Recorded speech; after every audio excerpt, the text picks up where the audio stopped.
Chapter 329. The gambling house opened, and Mr. Zhong, the king of jadeite in Myanmar, invited Mr. Ji to pick the raw stones. Chu Xiang and Ji Haifan also went to join in the fun. The raw stones at the gambling house were not open to the public yet. It was impossible for ordinary people to see them or even hear about them. Only the invited jewelers were lucky enough to see the first batch of raw stones, which was also the batch that contained the most high-quality jadeite. The selection of raw stones took place in a spacious and exquisite banquet hall. There were 20 jewelers from all over the world who were invited. Each of them had an assistant, an appraiser, a stonecutter, a bodyguard, and other staff members. There were more than 100 people in the hall. At first glance, it looked quite lively, but if one looked carefully, they seemed to be divided into groups, each looking at the rows of raw stones. Chu Xiang had been cultivating for several months, and was now at the third level of the qi refining stage. She could clearly feel some of the spiritual aura overflowing from the raw stones. Some of the spiritual aura was rich, while others were thin. Only a few of the raw stones had rich spiritual aura. 60% of the raw stones in the hall had no spiritual aura at all. There were either no jadeite in the raw stones, or the quality of the jadeite was too low and worthless. Ji Haifan looked at the raw stones in front of him for a while, and the doubts on his face became more and more serious. Don't they look the same on the surface?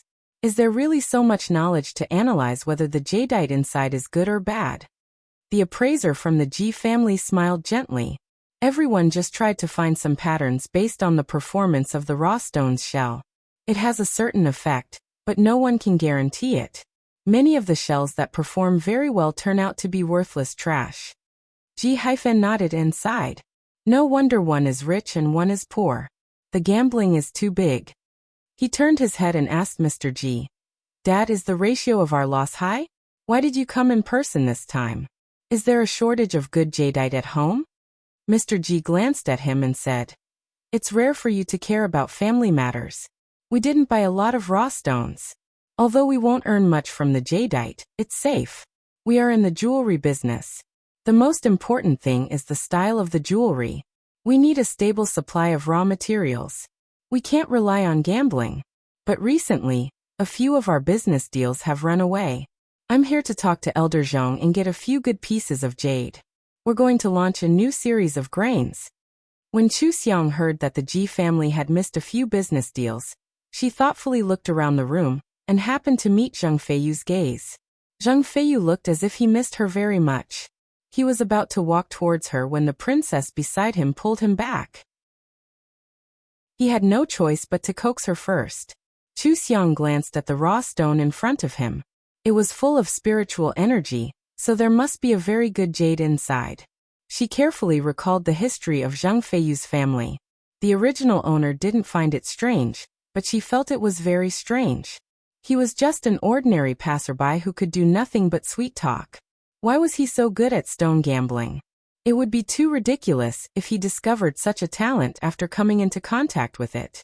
She was more willing to believe that Zheng Feiyu was like her, able to distinguish the difference between raw stones. Chu Xiang sent the heaven and earth mirror to Zheng Feiyu's side, letting it observe whether Zheng Feiyu was acting strangely. Then she casually took the 2 raw stones with the richest spiritual energy in the entire hall, and put them in the Ji family's cart. Zheng Feiyu didn't see Chu Xiang's actions, but when he looked over, he found that the 2 raw stones in the cart were actually very good jade. He quickly glanced around the room, and found that there was no jade better than those 2. He felt a bit annoyed. He was so focused on coaxing the princess that he didn't take the best jade in the first place. Now that the Ji family had taken it, it would be harder for him to steal the Ji family's business. While he was feeling annoyed, Chu Xiang saw through the heaven and earth mirror that Zheng Feiyu's eyes were almost condensed into liquid. After thinking for a while, she remembered something from the past. 2 years ago, Zheng Feiyu once went home and complained that his eyes hurt. It was because he touched something dirty when he was swimming in the river. After that, the original owner was recognized by Chu Qingji and Zheng Feiyu began to make a fortune. Maybe he didn't touch anything dirty at that time, but some kind of treasure.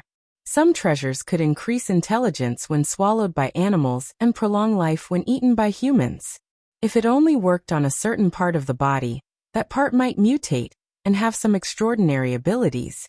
Zheng Feiyu's eyes had been transformed by the treasure, so he had the ability to see through the raw stones. Chu Xiang thought of the original owner's years of love and disappointment after her death. She lowered her eyes and felt that this time they met here, it might be the time to end Zheng Feiyu's power. Even if she didn't trouble Zheng Feiyu, he wouldn't let her have peace. As she expected, after Zheng Feiyu comforted the princess, he moved in her direction without leaving a trace. Soon he was in front of her. Xiang Xiang? What a coincidence. I didn't expect to see you here. You didn't like these things before. Zheng Feiyu looked at Chu Xiang affectionately, and didn't have any intention of greeting the others. He deliberately mentioned the past, for fear that others wouldn't know what their relationship used to be. Ji Haifan looked him up and down and sneered. Who do you think you are to call her Xiang Xiang? Mr. Zheng, you have short memories. I'm afraid you don't remember doing anything despicable in the past. Today is Mr. Zheng's trap, so we won't argue with you. Just stay quiet, and don't embarrass yourself. Zheng Feiyu's face darkened and he stared at him coldly. Xiang Xiang and I have been together for more than 10 years. Who are you to talk about it? Ji Haifan was about to turn hostile, but Chu Xiang gently held his wrist and shook her head at him. This angry lion immediately became as obedient as a gentle dog. Chu Xiang smiled and looked at Zheng Feiyu. She said casually, I'm sure you know what it means to be a stranger. Today, Haifan and I are accompanying Uncle Ji to see the raw stones. We have no interest in entangling with strange people. Mr. Zheng, please excuse me. Zheng Feiyu saw that Chu Xiang was about to go around him, so he immediately reached out to grab Chu Xiang's arm. Xiang Xiang. Ji Haifan quickly pulled Chu Xiang behind him and scolded softly. Zheng Feiyu, you're courting death. He waved his hand and the two bodyguards behind him stepped forward to confront Zheng Feiyu. Zheng Feiyu stared at Chu Xiang and asked, You would never let anyone treat me like this in the past. Are you really going to break up with me after more than 10 years? If that's the case, how sincere are you to him? Do you dare? This entanglement was a bit ugly, but Zheng Feiyu was just an ordinary hooligan. He had only been rich for 2 years and spent most of his time enjoying himself. He hadn't changed his vulgar nature at all. He wanted an answer regardless of the occasion or the consequences. He wanted to destroy Chu Xiang's new relationship. Since he couldn't get it, then neither of them would have an easy time. Chu Xiang looked at him coldly and didn't answer his question. She just said indifferently, Zheng Feiyu, do you believe in fate? In this world, some people are lucky and some are unlucky. It's all fate. But fate will change. People are doing and watching. If a person does too many wicked things, God will take away all his luck and let him suffer the consequences of his own actions. Do you think you can continue to be lucky? Zheng Feiyu's heart suddenly turned cold. He felt that his deepest secret had been touched. He said angrily, Don't you read the public opinion on the internet? I've always been loyal, but your every move shows that you're the one who has a problem between us. Chu Xiang said indifferently, I never look at those things. Why should I? Does it affect me? You may have some misunderstandings about my identity. Even if all the servants scold me, I still have endless wealth and a boyfriend who loves me deeply. I can enjoy life freely. Since you mention more than 10 years of feelings, then I'll remind you for the sake of more than 10 years of feelings. You're on your own. Chu Xiang took Ji Haifan's hand and walked around Zheng Feiyu. She casually chose the raw stone she liked. Zheng Feiyu, who was left in place, looked extremely ugly. This was the first time he saw Chu Xiang after knowing that Chu Xiang was in love. It was the first time he spoke face to face like this. He found that he didn't understand Chu Xiang at all. Chu Xiang seemed to have completely changed. The life of the richest man's daughter had changed her, and Ji Haifan had changed her. He thought that he would feel better when he saw Chu Xiang, who had been corrupted by wealth, and completely forget the woman he had once regarded as his wife. But he found that Chu Xiang had become more beautiful, more elegant and more dazzling. He couldn't help but go forward and pester Chu Xiang. In the end he was so angry that he almost vomited blood. Only he knew what he had done wrong. He had deliberately flirted with those women, and deliberately found all kinds of excuses to play them in circles. He only felt pleasure when he saw all kinds of beauties fighting over him. He had indeed betrayed Chu Xiang. Chu Xiang's words were like a curse. He scoffed at the saying, "If you do evil, you will go north."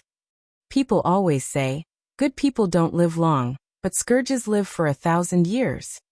He did not burn, kill, or loot, so how could it be so serious? But his luck was indeed obtained by chance. It was a reward from above. It was also the only thing he relied on to become rich. It was his only confidence. If one day he didn't have his X-ray vision, then Zheng Feiyu's heart pounded, and he hurriedly shook off this terrifying thought. He wouldn't lose his X-ray vision. He would never lose it. Their movements attracted some attention, but it was just a small matter. Soon everyone was focused on selecting raw gemstones. Even Father Ji didn't take this entanglement seriously. It was just a fight, not worth mentioning. But soon, everyone heard Zheng Feiyu's shocked voice. This time, everyone looked over and frowned to express their dissatisfaction. Zheng Feiyu stared at a raw stone, and his eyes almost popped out. He shouted in shock. "How can this be? Why can't I see anything? Impossible! Impossible!" Princess had just returned from the bathroom. She was frightened when she saw him like this. She quickly helped him up. "Brother Feiyu, what's wrong? Can't you see? Quick, I'll take you to the hospital." Zheng Feiyu threw her to the ground and grabbed a raw stone. He stared at it in disbelief. "No. Nothing." He threw the raw stone away and grabbed another one. He broke out in cold sweat. "Nothing. Nothing." Before anyone could react, he had thrown 4 or 5 raw stones. He looked at them one by one like a maniac and kept saying, "Nothing." The fact that he grabbed the raw stones so accurately proved that he wasn't blind. Elder Zhong waved his hand unhappily, and a group of armed mercenaries immediately rushed out and pinned him to the ground. "How dare you cause trouble in my territory? You're very brave." Elder Zhong walked over and looked at Zheng Feiyu, who was lying on the ground, with a terrifying aura. However, Zheng Feiyu didn't seem to see him at all, nor did he hear him. He only stared at all the raw stones in front of him, as if he had gone crazy. His appearance was too strange. It was as if he had suddenly fallen ill. Princess, who had been pushed down by him before, didn't dare to go forward. It was because the current brother Feiyu was too scary. He wasn't gentle and considerate at all. Zheng Feiyu was taken away by Elder Zhong's men. The raw stones he had chosen to put in the cart naturally became ownerless. Everyone was curious about what happened to Zheng Feiyu, so no one paid attention to the cart. Chu Xiang pushed her cart and walked over casually. She put the raw stones in her cart and took all the raw stones with rich spiritual energy in the field. She looked in the direction where Zheng Feiyu disappeared and curled the corners of her mouth slightly. Without his superpower, could Zheng Feiyu still be surrounded by beauties and proud? Chapter 330. The opening ceremony ended with a bumper harvest for the Ji family. Papa Ji was very surprised when he learned that most of the top-grade jade in his family was picked by Chu Xiang. He thought about how close Chu Xiang and Zheng Feiyu used to be, and how Zheng Feiyu was famous for picking jade. After returning to the hotel, he sent everyone else away and only asked Chu Xiang to talk. Papa Ji didn't want to be too serious and scare the younger generation, so he sat opposite Chu Xiang and asked gently while making tea, Xiang, you picked so many raw stones today. What's the trick?" He was afraid that Chu Xiang would feel uncomfortable, so he explained, "I'm not trying to find out anything. I just want to care about you. If you really have the ability to pick the right ones, don't be too ostentatious. You might attract a lot of attention." Chu Xiang smiled. "Uncle Ji, you're overthinking things. I was just lucky to have picked 2 good ones today. The rest were from Zheng Feiyu's cart when Elder Zhong's men took him away. I took advantage of the chaos to grab them. That's because every time he picks, it's 100% increase. I thought that those raw stones must be good, so I took them." Papa Ji was stunned and then laughed out loud. "Oh, I didn't realize you had such thoughts. Then I'm not worried. Since you picked all these jade, they should be yours. Think about how you want to deal with them. I'll ask my assistant to arrange it for you." Chu Xiang shook her head and said sincerely, "Uncle Ji, Zheng Feiyu has been eyeing the Ji family's jewelry company. He poached a chief designer and deliberately stole a few clients. Everyone knows why. Now that I'm with Haifan, Zhang Feiyu is acting on impulse and doesn't care about the consequences. His methods are very despicable and annoying. I know Uncle G doesn't take these things seriously, but it has something to do with me. I feel bad. The jade I picked this time is a little gift from me. I hope Uncle G won't treat me as an outsider. Besides, I got these from Zhang Feiyu. It's appropriate to compensate the G family, isn't it? The jade they picked was very valuable and rare. Papa G was very surprised by Chu Xiang's generosity. However, money wasn't the most important thing to their families. Friendship was. Although he didn't mind Zhang Feiyu targeting the Ji family because of Chu Xiang, he still felt very comfortable with Chu Xiang's actions. Warmth appeared in his eyes as he smiled and said, "All right then, Uncle won't be courteous with you. Haifan hasn't settled down yet, and he doesn't have much ambition. What's rare is that he treats you wholeheartedly and listens to you. Your father and I aren't old yet. You don't have to worry about the company. You can have fun for a few more years. Have fun." "Thank you, Uncle Ji." Chu Xiang thanked them with a smile. With Chu Qingji and Father Ji's approval, she and Ji Haifan could eat, drink, and play to their heart's content. Although it didn't sound promising, but he didn't have to work so hard every life. It was good to enjoy life. It was rare to have such a powerful elder around. If he didn't play now, when would he? Ji Haifan was anxiously waiting for Chu Xiang outside the door. When he saw Chu Xiang come out, he anxiously tugged at her and asked, "What's wrong? Why did Dad want to talk to you alone? Nothing unpleasant, right? My father isn't that kind of person." Chu Xiang was amused by his reaction. "You know that Uncle Ji isn't that kind of person. Why are you still so nervous? He just asked me where I got those raw stones. I told him and he came out. He even said that he and my father can manage the company for a few more years, and that we can have fun." Ji Haifan breathed a sigh of relief and patted his chest exaggeratedly. "That's it? It was so formal. I thought it was something bad." Then he became happy again. "Let's go quickly. If my father goes back on his word and drags me to study management, I won't have time to accompany you. Let's just catch the earliest flight and leave." "Okay, how about an island? My father bought me an island and built a villa. I haven't been there yet. Let's go take a look and have a vacation. We can experience life in a paradise," Chu Xiang suggested excitedly. Ji Haifan was of course fine with it. The two of them immediately went back to their room to pack. By the time Father Ji asked them to have dinner together, the two of them were already gone. Father Ji shook his head and scolded with a smile. He even called Chu Qingji to talk about it. Both of them were workaholics or ambitious and responsible entrepreneurs. It was impossible for them to give up work. They were in their 40s and could work for at least another 20 years. Therefore, they were not in a hurry to let their children learn to work and help in the company. Now they only hoped that they would be happy and carefree. Furthermore, the two children were not stupid. They were quick-witted and learned everything quickly. They were even less anxious and felt that their children were very obedient. They loved to travel around the world and never fooled around. Occasionally, they would even show filial piety to them, which made them even more motivated to work. They were happy here, but Zhang Feiyu's side was miserable. Zhang Feiyu was so shocked that he couldn't maintain his rationality and deal with it calmly. At that time, he had lost his composure in the arena and made Elder Zhong lose face. He had offended Elder Zhong severely. Although he forced himself to calmly find an excuse to apologize to Elder Zhong. How shrewd was Elder Zhong? His excuse couldn't be justified at all, and his mental state was also in a trance. It seemed very insincere. Elder Zhong had no intention of forgiving him at all, and directly ordered him to be sent out of Myanmar. The princess who came with Zhang Feiyu also suffered the same treatment, and was very unhappy.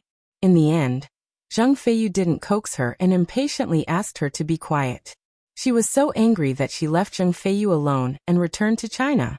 Zhang Feiyu really didn't care about these things. Elder Zhong and the princess were not as important as his X-ray vision. It was the only thing he relied on and suddenly disappeared. He couldn't figure out why. He hurried back to China and went to the hospital for a full body examination. The media immediately reported that he was sick and suspected of having a terminal illness. Based on his crazy appearance in Myanmar, it was speculated that his vision was blurred and his mental state was worrying. Such bad news made his company's stock price drop. Li Fei and several of his women came to ask him what had happened. Usually, he felt that these were his confidants and gentle women. At this time, he only felt that they were like annoying flies, buzzing around him and making him unable to think calmly. He lost his temper and drove them all away. He stayed at home alone and tried many ways to restore his X-ray vision. But it didn't work. He even tried the methods on the internet to stimulate Lei Rao's supernatural ability, but it was completely useless. He held the last glimmer of hope and ran to the river where his X-ray vision had been stimulated. He kept swimming in it and opened his eyes to let his eyes touch the things inside. The huge physical consumption and mental breakdown made his face as pale as paper. 2 days later, he was exhausted and his eyes were red and swollen. He couldn't see things clearly. He had to call his assistant and ask him to send him to the hospital. Now the news about his serious illness was even more true. Some media took photos of his pale face and red and swollen eyes. The netizens were shocked and couldn't believe it. Was this still the young master with limitless potential? He looked worse than a ghost. What happened to Zheng Feiyu? This was the question in everyone's mind. Li Fei took the bodyguards and went to the hospital to see Zheng Feiyu with a big belly.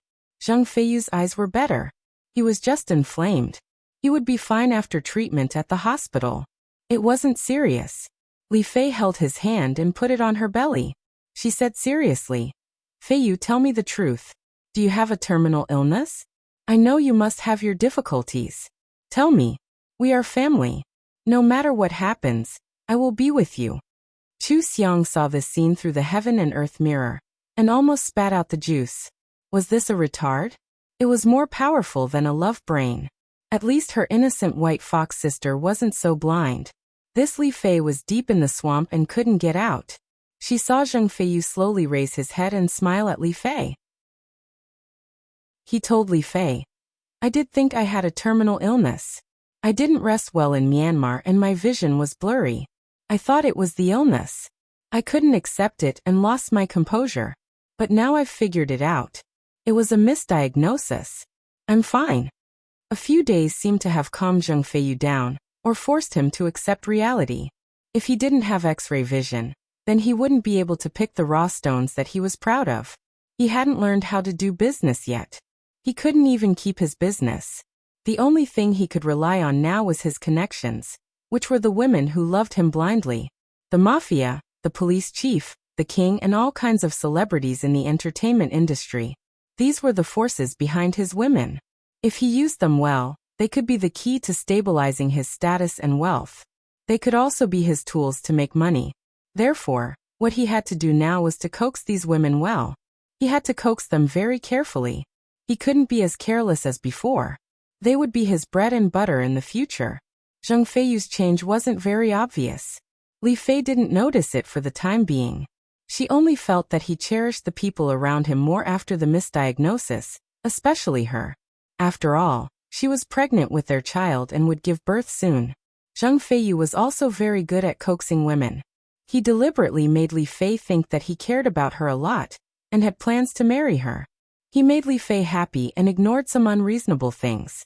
Chu Xiang saw that Zheng Feiyu had adjusted the direction of the company, and didn't dare to target the Chu and Ji families anymore. He was trying to be conservative. She no longer paid attention to him, and lay comfortably on the beach chair on the island, basking in the sun.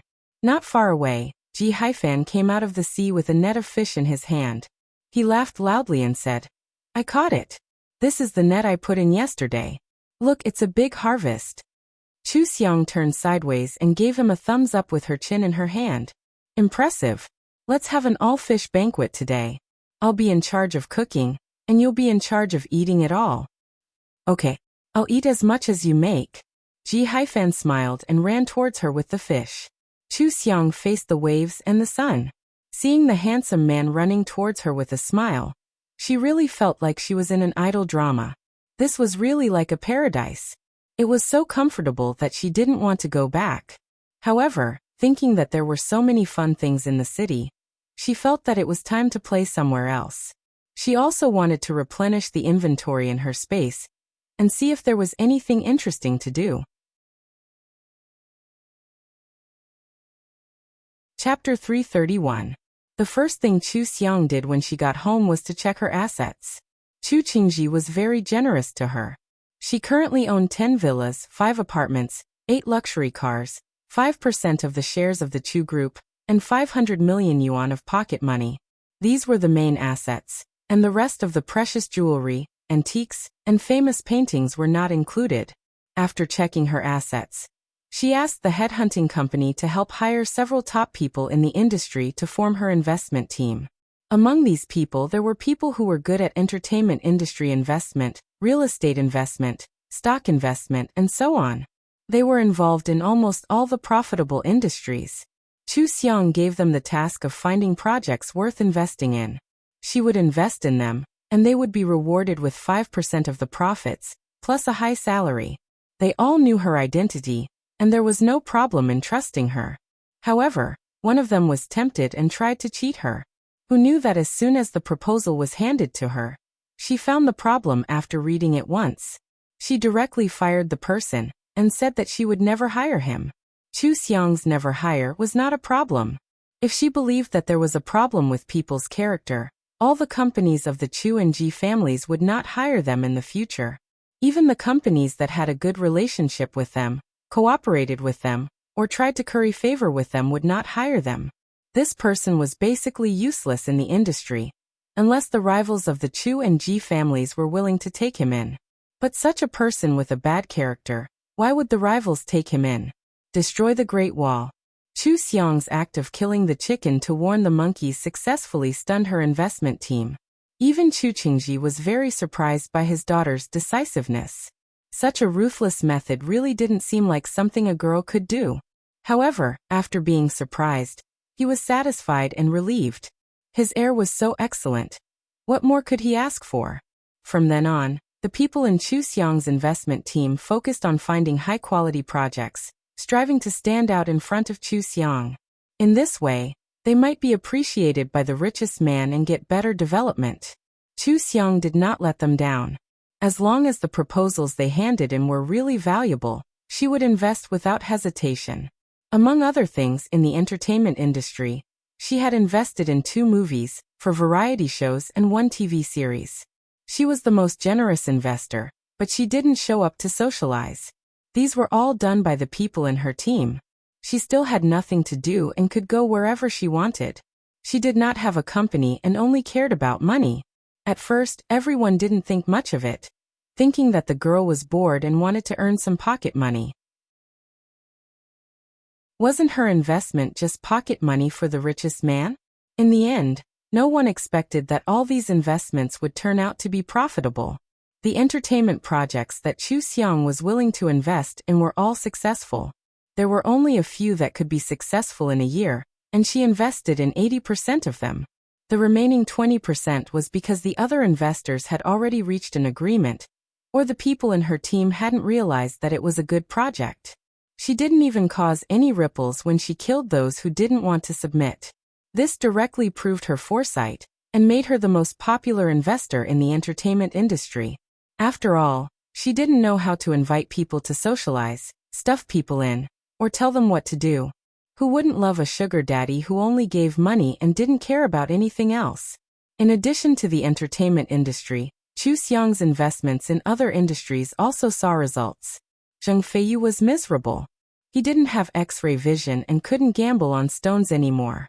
He asked an appraiser to go once, but the quality of the raw stones he bought was not ideal. He pretended to be indifferent to jade and began to invest in the entertainment industry. The entertainment industry made money so quickly. When he was still a poor man, he had been looking forward to this colorful industry. Now that he had become an investor, he could get directors, producers, and big stars to accompany him to socialize. There was even a steady stream of beautiful stars climbing into his bed. This industry allowed him to satisfy his vanity to the greatest extent. Therefore, he used the 2 popular actresses, the best actress and the best actress, to invest and earn money. The 2 of them had been in the entertainment industry for so long and they still had some eyesight. At least they knew a few reliable directors and producers. Zheng Feiyu relied on this to distinguish a few projects that were easy to make money and invested a lot of money. Who knew that Chu Xiang would spend more money than him as soon as she entered the industry? She was not as troublesome as him, and her eyesight was more accurate than his. The final income made him jealous, and he actually lost money after calculating it. There were only so many audiences and the market was so big. The projects that might have been rejected became popular because of Chu Xiang's investment, or the projects that Zheng Feiyu originally had his eyes on were snatched away by Chu Xiang. This directly crushed Zheng Feiyu's investment. In terms of money and status, Zheng Feiyu couldn't compare with Chu Xiang. Naturally, everyone knew who was better to choose as an investor. Zheng Feiyu had relied on the princess's connections to make some investments, but it didn't make much of a splash. This was because there were only so many good investment projects in the world. Chu Xiang's professional team was focused on searching in this area. Even if Chu Xiang's team missed it, there were still other big shots in the industry investing. How could Zheng Feiyu compete? Or, he didn't have the eyesight at all and couldn't determine which project was really profitable. His investment method was actually very similar to Chu Xiang's. They both found excellent investors to work for and gave them generous rewards. However, first of all, the reward he gave was not as much as Chu Xiang's, and there was no commission for successful investments. In terms of sincerity, there was a big gap. Second of all, he didn't know how to invest. Compared with Chu Xiang, who could see the loopholes after reading it once, he read the proposal like reading a book. The people under him naturally had room to cheat him. Even if they didn't cheat him, there was a high risk of investment failure. Therefore, among Zheng Feiyu's investments, those that made money only accounted for 10%, those that didn't make money accounted for 40%, and those that lost money accounted for 50%. In the end, he lost a lot of money. Li Fei's child had been born. Out of fear and looking for a backer, Zheng Feiyu married Li Fei. Now Li Fei was Zheng Feiyu's legal wife. However, all of Li Fei's connections were in the underworld and couldn't help much in terms of investment. She could only let Zheng Feiyu do everything smoothly, and no one dared to mess with him. Zheng Feiyu still maintained an ambiguous relationship with other women, but he restrained himself a lot. Because Li Fei was too strict, Zheng Feiyu was still a little afraid of Li Fei's means of killing Rao, so he kept his fooling around very secret. The popular actress and the Best Actress award winner didn't have any backers. Although they were unwilling to be the third or fourth wheel, they were well coaxed by Zheng Feiyu. In addition, they could get a lot of benefits from being with Zheng Feiyu, so they were willing to be his secret lovers. Because the princess didn't come to China often, Zheng Feiyu went on a business trip to meet her. For the time being, the four women maintained a perfect balance and enjoyed the happiness of having multiple partners. However, he didn't get to enjoy it for long before he was beaten back to square one by Chu Xiang's investment. He didn't understand. Chu Xiang was already the daughter of the richest man. She should just wait to inherit the family business. Why did she come out to invest? He suspected that Chu Xiang was deliberately attacking him. Chu Xiang meant this. She didn't even check Zheng Feiyu's investment range. She only estimated the scope of Zheng Feiyu's investment, and then formed a team to invest in good projects. She didn't have to worry about the rest. She could easily block Zheng Feiyu's path. Why not? The good projects were taken by her, and the other big shots. Zheng Feiyu didn't know what to do with the rest of the bad projects, so he just picked from them. If he didn't lose money, who would? In fact, if Zheng Feiyu had kept a low profile after he got the X-ray vision, he would have calmed down and learned more useful things with these connections. He wouldn't be like now, where he couldn't do anything and only knew how to lose money. It was a pity that Zheng Feiyu became complacent once he achieved success. He was eager to enjoy life and didn't learn anything. Suddenly, he lost his golden finger and was beaten back to square one. He was powerless after suffering a little setback. The people around Zheng Feiyu didn't understand. They secretly advised him not to be too stubborn in unfamiliar fields. They advised him to continue to gamble on stones and make jewelry. But how could Zheng Feiyu dare? He firmly said that he was no longer interested in jade and wanted to challenge a new field. Gradually, Even the company's senior executives who were really capable and hardworking found other jobs. There was no future in following a stupid leader. Zhang Feiyu's investments failed repeatedly. The three women who helped to pull the strings were also embarrassed and lost some of their connections. In addition, Li Fei noticed that Zhang Feiyu was having an affair and became stricter.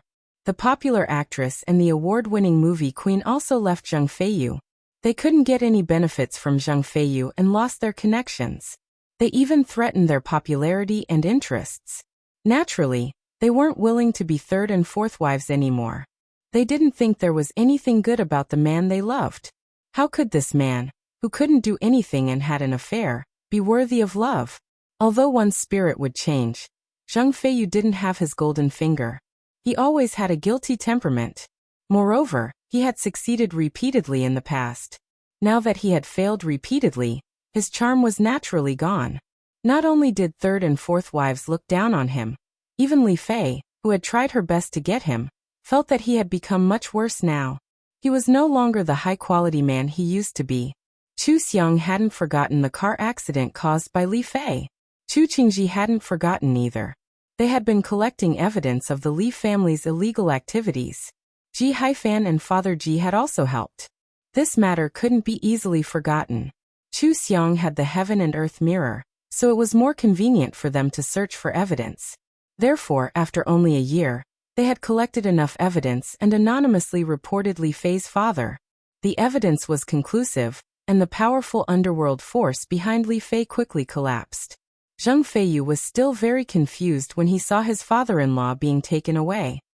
He had lost the daughter of the richest man, and sacrificed his own marriage to rely on a backer. Was it gone just like that? Then why did he provoke Li Fei in the first place? Wasn't it like picking up sesame seeds and throwing away the watermelon? After confirming that Li Fei was useless, he immediately filed for divorce. Now there was only one country's princess who liked him very much. He felt that since he couldn't expand his company, he might as well go to that country and marry the princess. He could still live a luxurious life for the rest of his life. Although he would be leaving his home, it was much better than what he was doing now. However, since Li Fei could kill Chu Xiang back then, she naturally wouldn't let Zhang Feiyu off now. She used the same method, drugging him with sleeping pills and causing the brakes to malfunction. At that time, only Zhang Feiyu and the princess were in the car. Zhang Feiyu revealed his true nature at the critical moment of life and death. He didn't care about the princess's safety at all, and fiercely turned the steering wheel to protect himself. However, in the end he was still paralyzed, while the princess only had a concussion. After this incident, the princess only hated him. After teaching him a lesson, she returned to China and never set foot in China again. Li Fei also didn't have the power behind her to clean up the traces. Evidence was found and she was jailed. This news was very big. After all, these people were famous on the internet. The netizens were shocked and discussed for a long time. Through this incident, they confirmed that it was definitely Li Fei who killed Chu Xiang last time, and gained another wave of sympathy for Chu Xiang. However, Chu Xiang didn't pay attention to the public opinion on the internet in this world. She also didn't go to see Zhang Feiyu, who was already paralyzed, so Zhang Feiyu didn't even have a chance to regret in front of her. Zhang Feiyu's mother wanted to ask Chu Xiang for some money, but she couldn't even see Chu Xiang's face. She couldn't even find out which country Chu Xiang went to play in. She could only occasionally catch some information about Chu Xiang from the news. Zhang Feiyu's assets were quickly used up. Every time the two of them saw the news and gossip about Chu Xiang, they regretted it so much. It was as if their hearts, livers, spleens, lungs, and kidneys all hurt. Another year passed, and Zhang Feiyu went crazy. He only knew how to stare blankly and talk about his X-ray vision. Zhang Feiyu's mother's hair was all white. In order to take care of him, she had to pick up the trash. Her back was bent, and she seemed to have aged 10 years. Chu Xiang was still playing with her silly boyfriend in the South Sea and the North Sea. When the elders were tired, they would take over the family business. It was as if she was soaking in a honey jar for the rest of her life. It was extremely comfortable. The heaven and earth mirror had worked hard to find such a comfortable identity for her. She just didn't know what it would be like next time. Chapter 332. Chu Xiang lived a relaxed life for several decades. When she changed to another world, she was still in a very happy mood. This kind of relaxed life was too good. She wanted to wear it 10,000 more times. This time the heaven and earth mirror was randomly selected. She came to an ancient world and chose the identity of the imperial concubine. The emperor was attacked by an assassin and was stabbed several times. At the time, the person beside the emperor was the previous host. The previous host blocked the most fatal attack for the emperor and allowed the emperor to wait for reinforcements, saving his life. However, the previous host was weak and was seriously injured after being stabbed. When Chu Xiang merged with the body, she took a cold breath from the pain. She took advantage of the time when no one was looking to give herself a strong pain reliever to resist the pain. When the previous host left, she didn't have any regrets. She only hoped that Chu Xiang would be careful and not implicate her family. Chu Xiang saw that she had saved the emperor, so she agreed and smoothly took over the previous host's identity. When the imperial physician saw that Chu Xiang had been saved, he quietly let out a sigh of relief. He hurriedly sent someone to report to the emperor. Then he deliberated over the prescription and instructed Chu Xiang's palace maid to boil the medicine. Chu Xiang laid on the bed and closed her eyes to feel the spiritual energy of this world. There was spiritual energy, but it was thinner than the previous world. Even if she worked hard to cultivate, she would only be able to reach the first level of qi condensation and control a bit of spiritual energy. But it was better than nothing. Especially when it came to healing, spiritual energy was more effective than any pill. She used the bed curtain as a cover and began to cultivate under the eyes of everyone in the room. After half an hour, she successfully guided spiritual energy into her body. She gathered all the spiritual energy she absorbed into the wound and tried her best to heal the wound. The imperial physician had ordered for the decoction to be brewed. The head palace maid Qing Zhu, who was by the original owner's side, came over with a bowl of medicine. The two palace maids lifted the bed curtain. Qing Zhu softly called, "Nyang Nyang, it's time to drink the medicine." Chu Xiang weakly opened her eyes and nodded, allowing the two maids to help her up. But when Qing Zhu wanted to feed her medicine, she picked up the bowl and drank it all. Taking advantage of this action, she poured all the medicine into her space. She only touched her lips to indicate that she had drunk it. Qing Zhu asked worriedly, "Nyang Nyang, you've been unconscious for an hour. Are you feeling better now? Do you want this servant to invite the imperial physician over to take a look?" Chu Xiang shook her head. "There's no need. This consort is much better now. I'll just recuperate according to the imperial physician's instructions." She imitated the tone of the previous owner and swept her eyes over the palace servants in the room. Her temperament was too different from the original host. The other concubines, including the emperor, did not understand the original host, but the people who served the original host these days understood her very well. She would have to change them if she wanted to live comfortably in the future. Servants who betrayed their masters were easy to deal with, but servants who were loyal to the original owner like Qing Zhu had to be settled properly. She needed to think carefully. Moreover, now that she was in the palace, there were endless ways to fight in the palace. In a situation where there was no one to use, it was more reassuring to use the subordinates of the original owner.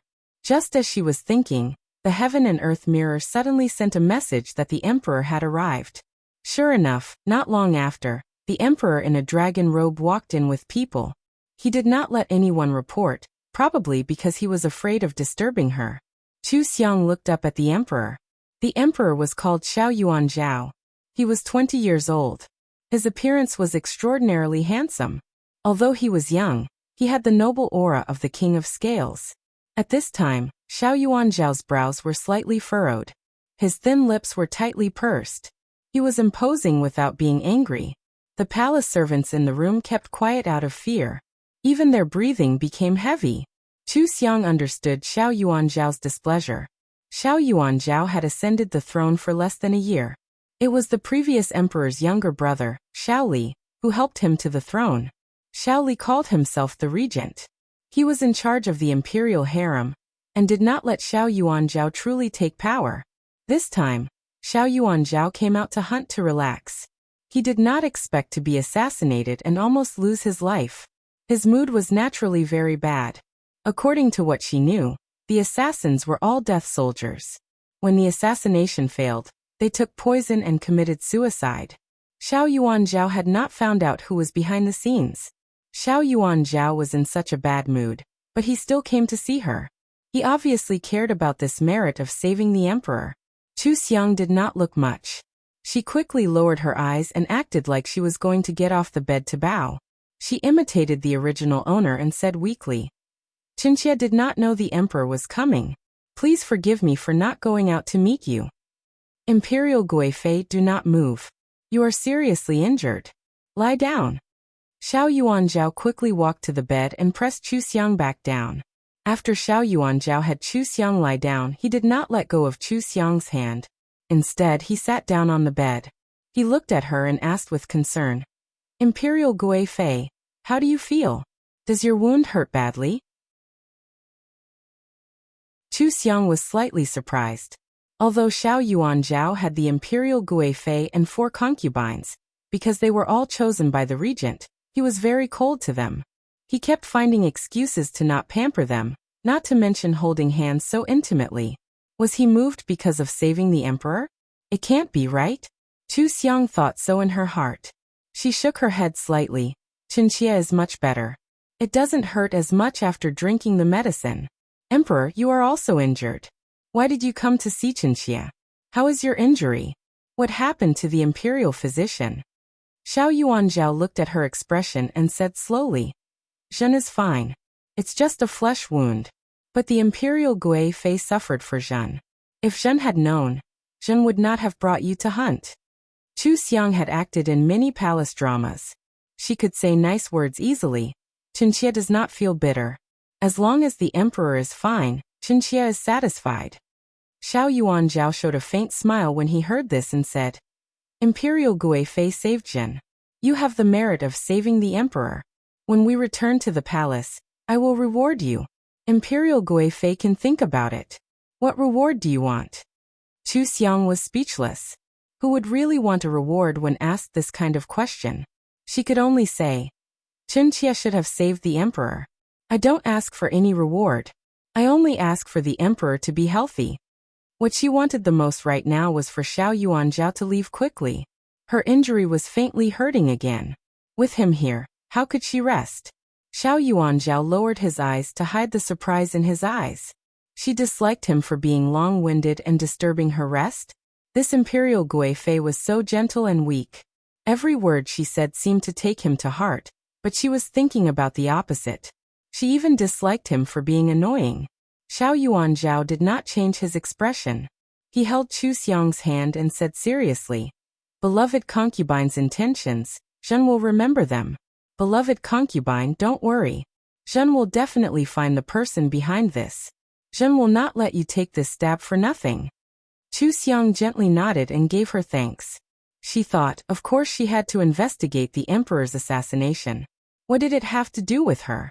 However, this thief caused her so much pain.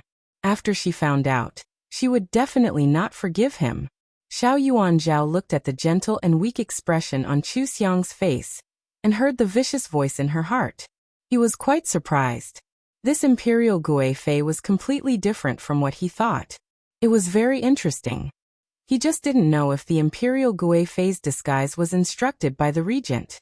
However, he had more important things to do at this time. After confirming that the assassination was not a trick directed and acted by the Imperial Guifei, he did not plan to stay any longer. He ordered the palace servants to take care of Chu Xiang, and was about to leave. The moment he got up and let go of Chu Xiang's hand, he heard Chu Xiang's heart finally gone. He did not know whether to laugh or cry. The women in the harem were eager to keep him, but this woman was eager for him to leave. The new discovery of the Imperial Guifei made him relax a lot. He did not make things difficult for Chu Xiang, and simply left with her. After leaving Chu Xiang's residence, his face regained its cold expression. Today he fainted after the assassination. After he woke up, he inexplicably had the ability to hear the thoughts of others. As long as he touched any part of the body of others, he could know what they were thinking. He was shocked at first, and then realized that this was a good opportunity to find out who was behind the scenes. He immediately tested the palace servants, imperial physicians, and guards around him without leaving a trace. He found out 2 of the regent's informants, but they had nothing to do with the assassination. Just then, the palace servants reported that Chu Xiang had woken up. He came to test whether Chu Xiang knew about it, or whether she deliberately used the deed of saving the emperor to gain favor. After all, with her status, it was very likely that she would be promoted to the empress with the deed of saving the emperor. If the regent instructed her to do so, he might be able to find out some information. When he came, he was in a complicated mood with a bit of irritation. Anyone who had experienced a life and death crisis and inexplicably got a strange ability that did not conform to common sense couldn't calm down. But after he tested Chu Xiang, his mood strangely relaxed. Chu Xiang's thoughts were really out of his expectations. She did not think about fighting for favor at all. She even complained that he was there to disturb her rest. It was completely different from what she looked like on the surface. A weak woman could be so calm when she almost lost her life. How could he, the emperor, be so impatient? After seeing Chu Xiang, his mood relaxed and calmed down a lot. He began to methodically give orders to investigate this matter. After Xiao Yuanzhao left, Chu Xiang dismissed everyone and focused on cultivating. If she didn't recover, she couldn't do anything. The person behind the scenes failed the first time, so there might be a second time. It was good for her to have more ability to protect herself. Then again, the previous owner had saved Xiao Yuanzhao. Although she had saved the emperor, she had also offended the person behind the scenes. If the other side was angry with her and sent someone to kill her, with her current heavy injuries, it wouldn't be easy to deal with. It was more important to recover first. If she didn't recover, she wouldn't even be in the mood to appreciate handsome men. 7 days later, Chu Xiang's injuries were better. Just like the original owner of the body, she smiled gently. Younger sisters are very considerate. Since younger sisters are so worried, then go back and fast, take a bath, and copy 10 scriptures to pray for this consort and the emperor. Since Mimi is so sincere, Ben Gong and the emperor's injuries will be healed quickly. The 4 concubines' expressions froze. Praying for the emperor, did they dare to refuse?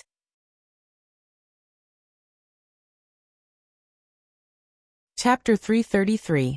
Of course, they couldn't refuse. Otherwise, wouldn't they be unwilling to pray for the emperor? The way the 4 consorts looked at Chu Xiang changed. Who was the imperial Gui Fei? She had clearly been hiding it all along. Now that she saved the emperor and had someone to rely on, she revealed her true face. The 4 consorts felt uncomfortable and didn't want Chu Xiang to have an easy time. Who knew that before they could speak, Chu Xiang covered her mouth and coughed lightly, her body swaying. Qing Zhu and the others hurriedly went forward to support her, saying nervously, "Nyang Nyang, how are you? You must have been tired from the journey and pulled on your wounds. Nubi will help you inside to rest." Chu Xiang nodded lightly and looked at the 4 consorts with a smile. "Mimi, you can all go back. The emperor is the ruler of a country, his body is precious. The matter of praying for blessings can't be delayed. Ben Gong is feeling slightly unwell, so Ben Gong won't keep you. After Ben Gong is well, Ben Gong will invite Mimi to admire the flowers." Her tone was as gentle as ever, but her words were very appropriate, making it impossible for anyone to pick out any faults. At the same time, he had also shut their mouths and prevented them from continuing to pester him. Was this still the imperial Gui Fei they knew? Was she doing this on purpose, or was it unintentional? The 4 consorts were stunned. Chu Xiang had already walked into her Taiha palace with Gong Rao's support. The 4 consorts looked at each other. In the end, each of them returned to their own palaces with an ugly expression. Now the only women with status in the palace, other than the previous emperors Taifei and Taipin, were Chu Xiang and the others. The entire inner palace was paying attention to them. Once they dispersed, the news that the imperial Gui Fei ordered the 4 consorts to copy scriptures quickly spread throughout the inner palace. Even the emperor's chief eunuch heard about it. Xiao Yuanzhao was in the imperial study reading memorials. His left and right arms and back had knife wounds. Although they weren't serious, he still needed to recuperate. Recently, there had been a lot more memorials, and they were all trivial matters. It was obvious that the regent had instructed them to deliberately make him worry and suffer more pain while he was recuperating. However, Xiao Yuanzhao's willpower was very strong. Especially after he obtained the mind-reading ability, he was even more motivated to govern personally. After he finished reading all the memorials, he still felt very energetic and did not feel tired at all. He put down the last memorial and gently touched the wound on his right arm. After confirming that it was fine, he picked up the warm tea to moisten his mouth. He asked casually, "What time is it?" Chief Eunuch Liang Zhong bowed and replied, "Your Majesty, it's already the 3rd quarter of the afternoon." Xiao Yuanzhao nodded.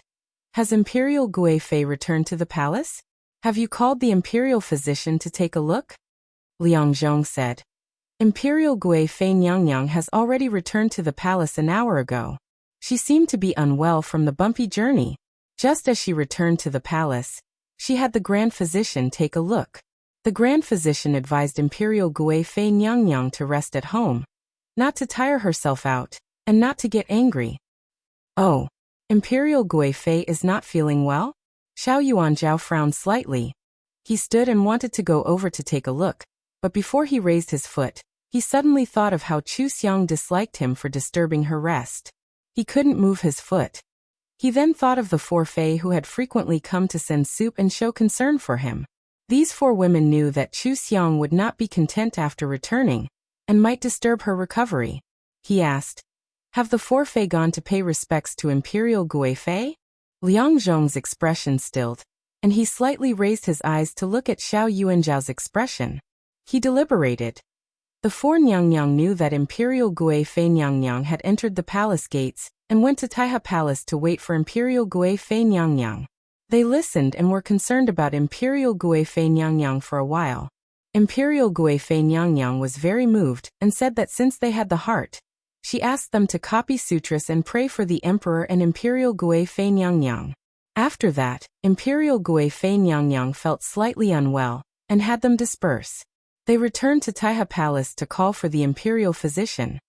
Liang Zhong did not conceal or exaggerate and directly told Xiao Yuanzhao everything that had happened. Xiao Yuanzhao stilled and then laughed brightly. This woman, what did she feel slightly unwell about? She clearly found the 4 Fei annoying and purposely sent them away and had them copy sutras. Thinking about it, the 4 women must be throwing a tantrum in their respective palaces right now. This was the first time Chu Xiang had used the power of Imperial Gui Fei to punish an imperial concubine. It just so happened that he also found them annoying when they came to send soup. Chu Xiang's arrival had helped him. He smiled. The 4 Fei's intentions are praiseworthy. Since they are so sincere in praying for Zhen and Imperial Gui Fei, Zhen cannot not express anything. Send down the order that no one is to disturb the 4 Fei's palaces. The imperial kitchen needs to carefully prepare vegetarian dishes every day, just like the vegetarian dishes in the imperial temple. After they have each copied 10 sutras, their sutras will be enshrined in the imperial temple. This was a disguised grounding of them. Liang Zhong resisted the urge to laugh and accepted the order. He ordered the 4 Taijian to make a trip back, and made a big deal about the matter of the 4 Fei copying sutras. If Chu Xiang ordered them and they still dared to skimp on the job and disobey, then the emperor's words would be equivalent to the emperor's orders. No one could disobey. Moreover, the copied sutras were to be sent to the imperial temple. If it was discovered in the future that they did not copy it with their own hands, wouldn't it mean that they were not sincere in praying? Therefore, they had to copy the sutras themselves. They were all pampered girls who grew up in gold and jade. Now, not only did they have to copy 10 sutras, before they finished copying, they had to be vegetarian every day. Just thinking about it made the 4 Fei's breathing difficult. They hated Chu Xiang so much that they gritted their teeth. The 4 palaces lost a batch of porcelain. Later, Xiao Yuanzhao ordered Liang Zhong to send the prepared rewards to Taiha Palace, and let Chu Xiang's birth mother, Foreign Chu, go to Taiha Palace to visit Chu Xiang. He himself summoned Chu Xiang's father and older brother to the imperial study. Chu Xiang cultivated for 7 days. Although her cultivation progress was slow, she had already gathered a thread of spiritual power and attached it to her wounds. It constantly nourished and healed her wounds, so her body felt much more comfortable. Her movements were almost the same as a normal person's. She slept in Taiha Palace for a while and pretended to be asleep. Then, she had Qingzhu support her to stroll around the garden. Xiao Yuanzhao did not favor any of the concubines and ignored them. Their palaces were naturally not exquisite. The garden in Taiha Palace was very ordinary. There were no beautiful flowers or trees. Chu Xiang was happy and content. After all, she had just changed to a different world. From the modern world to the ancient world. It was more or less a fresh feeling. Qingzhu stole glances at her from time to time. Chu Xiang walked for a while, then turned to ask her, "Is something the matter?" Qingzhu thought for a while. This servant feels that Her Highness has changed. In the past, Her Highness was often wronged by those four. Today, when they left, their faces were very ugly. They were angry but did not dare to say anything. They actually could not do anything to Her Highness. Chu Xiang smiled. They could not do anything to me in the first place. Who asked my position to be higher than theirs? She walked in front of a flower and closed her eyes to sniff it. In the past, I thought wrongly. I was always afraid of causing trouble for the family. I did not dare to do anything. I tolerated everything, but I lost face. This time, after walking in front of the King of Hell's palace, I thought it through. As long as my actions are in line with my status, why should I be afraid of facing them? The harem should have its own rules. Since I am the imperial noble consort, I should be worthy of the imperial noble consort's hand. In the past, I did not fight for anything. Didn't I almost lose my life? What did I get? Qingzhu's eyes were moist. Her Highness, you have been wronged. You must not think too much. The imperial physicians all said that your body is recovering very well. There will definitely not be any lingering effects. In the future, you will definitely be happy and healthy. Just as the two were talking, a palace maid ran over. It was Eunuch Liang. He even brought a large amount of rewards. Chu Xiang supported Qingzhu's hand as they walked to the front hall. When she saw Liang Zhong, she asked with a smile, "Why did Eunuch Liang personally come?" Liang Zhong smiled and gave a salute. The emperor ordered this servant to deliver the rewards to Nyang Nyang. Nyang Nyang, the emperor has been thinking about you ever since he returned to the palace. He has already prepared these rewards, and is only waiting for you to return to the palace. Also, the minister's wife will be arriving soon. The emperor has specially invited the minister's wife to enter the palace to visit Nyang Nyang. Chu Xiang was a little surprised. She did not expect the emperor to be so attentive. As soon as she returned to the palace, he had her family come to visit her. If it was the original owner, after suffering such a big shock and serious injury, she would naturally feel the most relieved to see her family. It seemed that the emperor had taken the grace of saving his life to heart. Liang Zhong read out a long list of rewards, all of which were good things. He did not delay. After delivering the rewards, he left Taiha Palace. Chu Xiang thought that this body's mother would be coming soon. She said to Qingzhu, "Go pick out some things that my father, mother, and older brother like. Later, my mother will bring them back. Put the rest into storage." "Yes, Nyang Nyang." Qingzhu accepted the order and went to work. After a while, Chu Xiang saw Madame Chu. Madame Chu's eyes were red. She looked at Chu Xiang somewhat emotionally. She forcefully suppressed her emotions and went forward to salute. Chu Xiang waved her hand and ordered someone to support her. "Mother, there are no outsiders here. No need to be so courteous. Quickly sit." Madame Chu stared at her body, worriedly looking up and down several times. Her heart ached as she said, "Nyang Nyang, does your injury still hurt? I'm afraid you'll be tired if you sit like this. How about lying down and resting?" Chu Xiang smiled and said, "It doesn't hurt that much. I just laid down for an hour. I just got up and relaxed. Mother, you don't have to worry."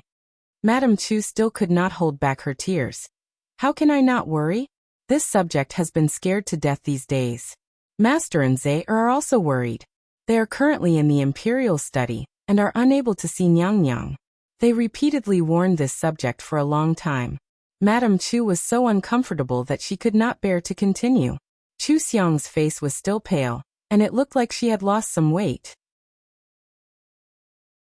Madame Chu's heart could not help but feel uncomfortable. She gave birth to and raised her daughter well. She was like a pearl and a treasure. If it were not for the Prince Regent, how could she be sent to the imperial palace to suffer?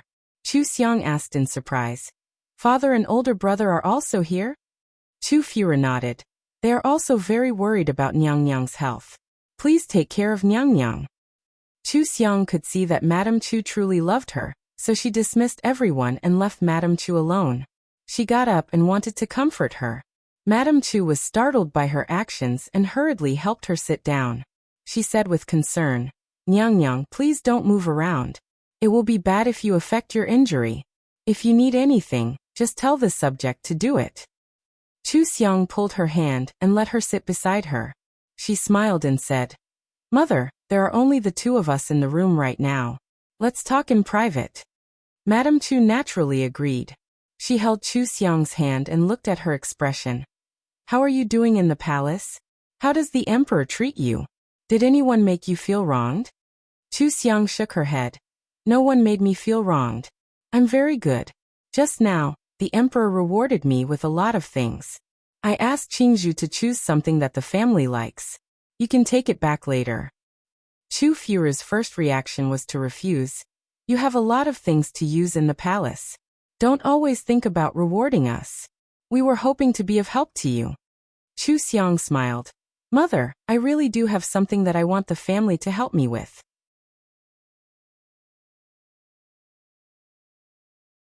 Chapter 334. After the original owner entered the palace, she spent her days in her own Taiha palace. With the position of Imperial Guifei, no one treated her harshly. Thus, she never asked for anything from her family. Even if her family wanted to help, they didn't know where to start. Now that Chu Xiang wanted her family to help, Madame Chu was surprised and happy at the same time. She quickly asked her what she needed. Chu Xiang thought for a moment and said, Since I saved the emperor this time, the emperor's attitude towards me has softened a lot. The 4 consorts will definitely make a move. Moreover, there will be new people entering the palace in the future. Even if I don't fight, I can't be framed and used by others. Thus, the people by my side must be very suitable. Madame Chu immediately understood her meaning. Nyang Nyang wants me to send a few people in? She looked outside the door and asked quietly with a sharp gaze. Is there something wrong with Qingzhu and the others? Chu Xiang shook her head and smiled. No, mother, you don't need to be nervous. Qingzhu and the others are very good. It's just that they have a kind nature and aren't scheming. If they meet someone scheming, I'm afraid they will suffer or be used by others. I plan to have Qingzhu leave the palace and take care of some businesses for me. Mother, send some clever people to me. I want to change the people in Taiha Palace. Hearing this reason, Madame Chu let out a sigh of relief and immediately agreed. Immediately, she would choose a few reliable people from the Chu family's servants and send them into the palace. Then she would have their families stay in the Chu family for a long time. As an imperial Guifei, Chu Xiang could easily find a way to transfer a few palace servants. This matter was easy to handle. Madame Chu noticed the businesses that Chu Xiang mentioned and asked in confusion. Nyang Nyang doesn't have enough money in the palace? It's mother's negligence. When the reward is sent home later, mother will have someone bring the money in for you. Chu Xiang held her hand and interrupted her with a smile. Mother, I don't lack money right now. I'm just preparing for a rainy day and making plans for the future. At the same time, I have a good place to settle Qingzhu and the others so that they won't be disappointed. If I can get more income, then both my family and I can relax a little. Isn't that great? As for losing money, Chu Xiang had never thought about it, and her husband would not worry about it. At worst, she would give her most profitable shop to Chu Xiang and help her settle down. The original owner had been in the palace for a year, but she had only seen her family 3 to 5 times. There were many things that she wasn't clear about. Chu Xiang asked Mrs. Chu a lot about the Chu family, as well as the situation of her father, Minister Chu, and her brother, Chu Zhe. In the past, the body's original owner had never cared about these things. Madame Chu had keenly sensed that her daughter's personality seemed to have been tempered by the harem, and she also had thoughts of competing. Otherwise, she wouldn't have cared about official matters. Unfortunately, she didn't know much. She only knew that Minister Chu insisted on being neutral, and was disliked by the regent. His power was going to be taken away. Because of this, Chu Zhe was not very successful. Currently, he was training soldiers in the Imperial Guards camp. Every day was very tiring, but he was just an official who did not have much of a presence. When it came to serious matters, he could not speak at all. He was completely suppressed. Chu Xiang didn't have any other thoughts for now, but she was very satisfied with her family's neutral attitude. The regent was powerful, but she felt that the emperor was not someone easy to deal with. When the two of them were fighting for hegemony, it was better for the people below to participate less to ensure safety. This way, after she left, the Chu family and the emperor would not be tied down, and they could firmly maintain their neutrality. It was very good. When Mrs. Chu asked about Chu Xiang's life in the palace, Chu Xiang only reported the good news and not the bad. There was no need to let the family know that the 4 concubines often made trouble for her. In any case, she would not let them bully her in the future. Mrs. Chu had always been very worried about her daughter's life. Now that she saw that Chu Xiang did not have a trace of worry between her brows, and did not put the 4 concubines in her eyes, her heart relaxed a little, and there was a slight smile on her face. They were happy here, and the atmosphere in the imperial study was also very relaxed. Xiao Yuanzhao used this matter to have a much gentler attitude towards Minister Chu and Chu Zhe. When Minister Chu bowed, Xiao Yuanzhao personally helped him up and praised, "Beloved Minister, you raised a good daughter and saved Zhen's life. Zhen is very grateful." Minister Chu was flattered, and became more careful with his words and actions. He humbly said, "Emperor is too serious." When Emperor was in danger, Imperial Gui Fei did her duty. Emperor is Hong Fuqi. Even without Imperial Gui Fei, he will definitely be fine. His face was calm, but his heart was a little upset. I don't know if Mrs. Chu has seen Xiang Xiang. Xiang Xiang is so afraid of pain. She would cry when she bumped into something. I don't know how long she has cried this time. The palace is indeed a place of trouble. After becoming the emperor's concubine, there is no peaceful life. I really regret that I did not find an excuse to escape into the palace. Xiao Yuanzhao slightly raised his eyebrows, so Minister Chu was not willing to let his daughter enter the palace. No wonder that day at Chu Xiang's place he did not feel that Chu Xiang wanted to fight for the emperor's favor, and even complained that he was long-winded. As expected of Minister Chu, the father and daughter did not have any thoughts about the empress position. He didn't let go of Minister Chu's arm. He used a bit of strength and said sincerely, "It's my beloved minister who is too humble. It's not Huang Guifei. My beloved minister also helped me solve problems in the court, and made a lot of contributions to the court. You are really a capable minister of this court." Minister Chu bowed his head and said, "I am just doing my duty." His heart did not waver. Because of Xiao Yuanzhao's words, he thought of what happened during this period of time, and naturally thought of his power being taken away by the regent's people. The regent had ulterior motives. Of course he would not side with the regent. If it were not for the regent, Chu Xiang would not enter the palace, then she would not be seriously injured, and he would not side with the regent in his next life. Now he was only worried about his daughter's injury, and did not know how she was recovering. Although Minister Chu was not willing to let his daughter enter the palace, it seemed that he disliked the emperor. But Xiao Yuanzhao was not angry at all. Instead, he felt that Minister Chu valued his daughter so much because he was affectionate and righteous. And Minister Chu's attitude of not liking the regent also made Xiao Yuanzhao very satisfied, and his attitude towards him became more gentle. Xiao Yuanzhao naturally let go of Minister Chu, as if he was really grateful to Chu Xiang for saving his life just now. He was only 20 years old, and such behavior did not arouse any suspicion. After that, he tested Chu Zhe's skills and let Chu Zhe perform a set of fist techniques in the hall. When he praised Chu Zhe, he pressed Chu Zhe's shoulder to express his admiration for Chu Zhe. He also took the opportunity to ask Chu Zhe how he was doing in the Imperial Guards barracks. Chu Zhe answered carefully, and Xiao Yuanzhao also successfully found out his inner thoughts. He knew that Chu Zhe was dissatisfied with the regent and several officials in the camp, and he was worried about Chu Xiang. The father and son did not seem to be in the mood to talk to him, and did not want to take the opportunity to gain any benefits. No matter what they were doing or what they were doing, they did not let go of their worries about Chu Xiang.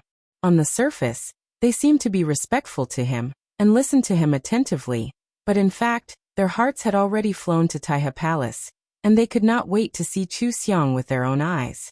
With such hypocrisy, the smile on Xiao Yuanzhao's face relaxed a little.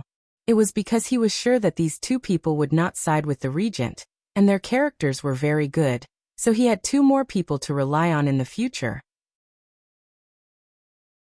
Xiao Yuanzhao was in a good mood, and wanted to make an exception to reward them, so he said, "The imperial noble consort's injuries are quite serious. Although the imperial physician said that she is recovering very well, she must have suffered a great shock that day. If she can see her family, perhaps she will feel more at ease. Why don't you two come with me to Taihe Palace, and have a meal with the imperial noble consort, so that your family can reunite and comfort the imperial noble consort? How about it?" This was a huge surprise. Minister Chu and Chu Zhe looked up at Xiao Yuanzhao at the same time, and there was some disbelief in their eyes, but more joy. For non-festive banquets, men had almost no chance to see the imperial noble consort. They had not seen Chu Xiang for more than half a year. This time, Xiao Yuanzhao was personally accompanying them to have a meal, so they could naturally see Chu Xiang. This was a great grace, and a very rare opportunity. The two were afraid that Xiao Yuanzhao would go back on his words, so they immediately bowed and thanked him. Xiao Yuanzhao saw the joy on their faces, and he was in a good mood. He lost his mother when he was young, and schemed against his brothers. He did not receive any fatherly love from the late emperor, and then he was used by the regent, pretending to be weak to eat the tiger. He was always tense with the regent. After he ascended to the throne, he was even more nervous, and could not easily trust others. Thinking back, he had never felt the warmth of the Chu family's concern for each other. Now that he could see it with his own eyes, it seemed to prove that there was indeed warmth in the world. He ordered Liang Zhong to ask the imperial kitchen to prepare food, and send it to Taihe Palace. As a result, just as he was about to bring the Chu family's father and son over, the palace servant reported that the regent asked for an audience. It was an audience, but before Xiao Yuanzhao could see him, the regent walked in himself. Xiao Yuanzhao's eyes darkened, and instantly returned to normal. No one noticed his displeasure. He even smiled and spoke first. "Imperial uncle, you're here? Is something the matter?" The regent was slightly plump, and when he smiled, he looked like a Maitreya Buddha.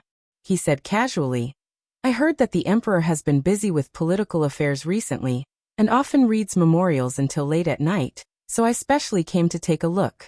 The emperor's health is more important, so the emperor still needs to rest more. It's fine to let the ministers take care of the political affairs." Minister Chu and Chu Zhe bowed their heads in salute, restraining the emotions they showed just now. The regent seemed harmless, but in fact, he was ruthless and narrow-minded. They did not side with the emperor, but the regent could suppress them out of dissatisfaction. If the regent misunderstood something, the Chu family might have an even greater disaster. Who knew if this assassination was arranged by the regent? If it was Chu Xiang, saving the emperor was equivalent to going against the regent.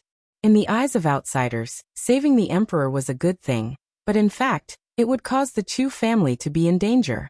If they were not careful, they might fall apart. So when the regent appeared, the Chu father and son's nerves immediately tensed up. However, the regent noticed them and was very curious. He looked at them and said, "When did Minister Chu come? The emperor's health is not good. I have already ordered that the emperor is not to be disturbed unless there is an important matter.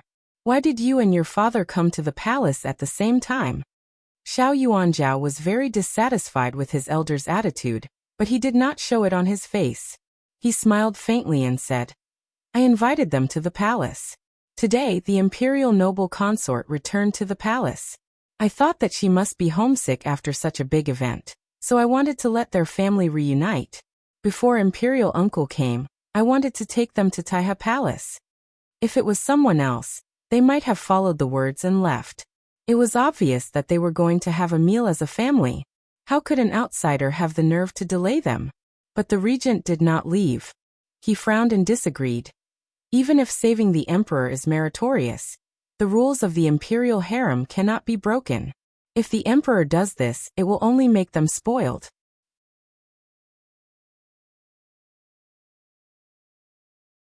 Chapter 335. When Chu Zhe heard the regent's words, his expression changed slightly. Minister Chu had already confessed. Etiquette cannot be abolished. It was this official who missed his daughter and almost broke the rules. It is this official's duty to share the emperor's worries. I dare not ask for more. The emperor is injured. This official and my son will not disturb the emperor's rest. This official will leave. Chu Zhe was unwilling, but he could only leave with his father. After Xiao Yuan Zhao allowed it, the Chu father and son left the palace. When they were far away from the palace, Chu Zhe lowered his voice and said unhappily, "He didn't come earlier or later. He came when we were about to see my sister." "It's really, shut up." Minister Chu's face darkened and he sighed. "Father is the minister of the Ministry of Rights. If there is any delay today, the regent will punish father for not abiding by etiquette. Now the situation is unclear. We can't make the slightest mistake. If something happens to us, your sister will have no one to rely on in the palace. How will she survive?" Chu Zhe held his anger for a while before saying, "I can't bear to spoil the plan. Father, I was impatient." Minister Chu didn't say anything, but in his heart he cursed the regent 800 times.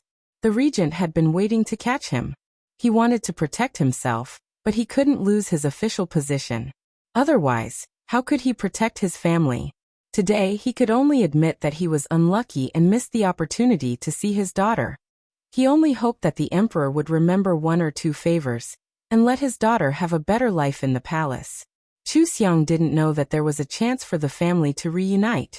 She talked with Chu Foreign for a long time before letting people take a lot of things to send Chu Foreign back. Qing Zhu sent people out. When she came back, she happily reported to Chu Xiang, "Nyang Nyang, this servant just heard that the emperor ordered the imperial kitchen to prepare vegetarian food for the 4 imperial concubines. It's the same as the imperial temple. He also ordered that no one should disturb them to copy the scriptures. He wants to enshrine the scriptures they copied in the imperial temple. The emperor must know that they disturbed Nyang Nyang. This is to help Nyang Nyang vent her anger. After this accident, the emperor treats Nyang Nyang differently." There was no one else in the room, so Chu Xiang casually said, "Maybe he doesn't want to see the 4 imperial concubines. Furthermore, His Majesty wants them to focus on copying sutras and praying for blessings, not punishing them. If you don't say this again, if other people hear it, how can I protect you?" Qing Zhu hurriedly agreed with a solemn expression. It was this servant who spoke without thinking. There won't be a next time. Chu Xiang took the opportunity to tell her about her arrangement. "You've been by my side since I was a child and grew up with me. Naturally, our relationship is not ordinary. If there are no accidents, you will marry with me. After we get married, you will be by my side as a housekeeper mother. You will be with me for the rest of your life." But no one expected that I would enter the palace as a concubine. "Your Highness." Qing Zhu knelt on the ground with a thud. Her eyes were already red. "Nyang Nyang, this servant will not dare to speak nonsense again. This servant will definitely not cause trouble for Nyang Nyang. I beg Nyang Nyang not to chase this servant away." Chu Xiang helped her up and frowned. "What are you doing? How am I blaming you? I'm not afraid that you will cause trouble for me. I'm afraid that you will cause trouble for yourself. In this palace, if you don't know how to scheme against each other and can't be cruel and merciless, how can you live peacefully? You and I have been friends for many years. How can I let you have the possibility of being in danger?" Qing Zhu followed her strength and got up. Her heart was filled with anxiety. Chu Xiang patted her hand to comfort her and smiled. "Your personality is too kind and straightforward. You're not suitable for the imperial palace. So I've arranged another job for you. You and Hong Rui will leave the palace together and help me take care of 2 businesses. In the future, when you earn money, give it to my mother. She will naturally send it to me. This is a very important job. I'm giving it to you because I trust you, not because I'm sending you away. Do you understand? Qingzhu naturally understood. Those who could take care of the businesses for her master must be her master's trusted aides. Otherwise, there would be many cases of corruption and deception. Her master valued them. But she didn't expect that even Hongrui would want to go with her. They were the only two trusted personal palace mates by her master's side. She anxiously said, Hongrui is more intelligent than this servant. How about letting her stay in the palace to take care of Nyang? This servant will go out and do things for Nyang. This servant's aptitude is slow, but for Nyang, this servant will work hard to learn. If Nyang doesn't have a single useful person by her side, what will happen in the future? Chu Xiang looked at her and gently smiled. I know you're worried about me. Don't worry, I've already asked my mother to choose reliable people to send into the palace. There won't be no one to use. I don't feel at ease letting other people take care of my businesses. If I let my mother worry about these things, I'm afraid that she will be too tired. In addition, my older brother is already engaged. In the future, there will be a sister-in-law at home. It's easy to have conflicts with how much of the family's income is given to me. It's better for me to arrange it myself. I know you haven't done these things before. Don't be afraid. Mother taught me. I'll teach you these days. After you leave the palace, follow my instructions, and buy a few useful people to help you. It will go smoothly. Perhaps it was because Chu Xiang's smile and words had the power to comfort people. The uneasiness in Qingzhu's heart gradually dissipated and was replaced by determination. She vowed to take care of the businesses for her master. Chu Xiang was still injured. Qingzhu didn't dare to talk too much with Chu Xiang. She advised her to go rest in bed. Chu Xiang wanted to cultivate, so she had her go find Hongrui. She hid behind the bed curtain and focused on cultivating. She had the heaven and earth mirror stand guard in Taiha Palace. This way, as long as there was anything wrong in Taiha Palace, she would immediately know. Just as Qingzhu said, Hongrui was smarter than her. Therefore, Chu Xiang had something to do with Qingzhu these days to avoid Hongrui discovering that she was different from the original owner. It just so happened that she was recuperating and didn't spend much time with them. By the time she recovered, the people around her had almost all changed. During dinner, the heaven and earth mirror reported that the emperor had arrived. Chu Xiang opened her eyes. Through the heaven and earth mirror, she saw that Xiao Yuanzhao's expression was heavy. He seemed to be in a bad mood. This was a bit strange. Logically speaking, if the emperor had the time to care about the affairs of the inner palace, he should be in a good mood and have some free time. Why did Xiao Yuanzhao look like he was in a bad mood? Xiao Yuanzhao knew that Chu Xiang was sleeping, so he told them that there was no need to report. He asked Qingzhu about the results of the Tai's diagnosis. He softly walked into the inner room, wanting to see Chu Xiang. Chu Xiang had just returned to the palace. The more he cared, the more the people in the palace would value Chu Xiang. This was something he had to do. Chu Xiang wasn't interested in pretending to sleep, so when he entered the room she asked, Qingzhu, help Ben Gong get up. Hearing this, Xiao Yuanzhao strode forward and lifted the bed curtain. You're awake? Chu Xiang pretended to just know that he was here. She quickly sat up and revealed a flattered smile. Emperor, why are you here? Are your injuries better now? Does it still hurt? Xiao Yuanzhao paused. He thought that if he didn't know that she didn't care about him, he would really think that she liked him a lot. He smiled as he sat by the bed and held Chu Xiang's hand. Zhen is fine. Once beloved concubine returned to the palace. Zhen wanted to see you. But due to the busy state affairs, I only have time now. Zhen heard that you summoned a Tai? Did Shi Fei and the others disturb you? Chu Xiang blinked. How can you ask that? Shouldn't you ask if she was uncomfortable from the bumpy journey? Xiao Yuanzhao looked at her on purpose. He wanted to know what she thought of the 4 Feis. Chu Xiang smiled naturally and said, Mimi is concerned about Qinxia. How could they disturb Qinxia? Qinxia saw that they were sincerely concerned and was very touched. Thus, Qinxia wanted them to pray for Emperor. With Mimi's intentions, Emperor will definitely recover soon. It's all thanks to Emperor adding fuel to the fire. Those 4 restless women are probably angered to death. Emperor is still very cute. Xiao Yuanzhao's expression was strange for a moment. He was a dignified son. Who would call him cute? He looked at the gentle and touched expression on Chu Xiang's face, and heard her attitude towards those women. He suddenly felt happy. It turned out that there were still hidden dragons and crouching tigers in his harem. He had made a mistake and never paid attention to his imperial Gui Fei. Xiao Yuanzhao followed her performance and praised the 4 Feis. Then he had Qingzhu help her change her clothes. Thinking of something, he stood by the bed and didn't leave. He reached out and stroked Chu Xiang's long hair, sighing. Shen originally wanted to bring Minister Chu and Chu Zhe to Taihe Palace to let your family have a reunion dinner, and have them accompany you. Unfortunately, the regent happened to meet them. This is against the rules, so they are not allowed to come and see you. Otherwise, you would have seen your father and brother by now. Chu Xiang was stunned and subconsciously thought, why does the regent always find trouble with the Chu family? She saved Emperor, so it must be disadvantageous to the regent. It seems that I have to warn my family to be more careful, and not get involved in the battle between the regent and Emperor. Xiao Yuanzhao thought that mentioning her family would make Chu Xiang a little sad or miss her. Who knew that Chu Xiang actually thought of letting her family protect themselves? He narrowed his eyes slightly. They were indeed a family. Their thoughts were so similar.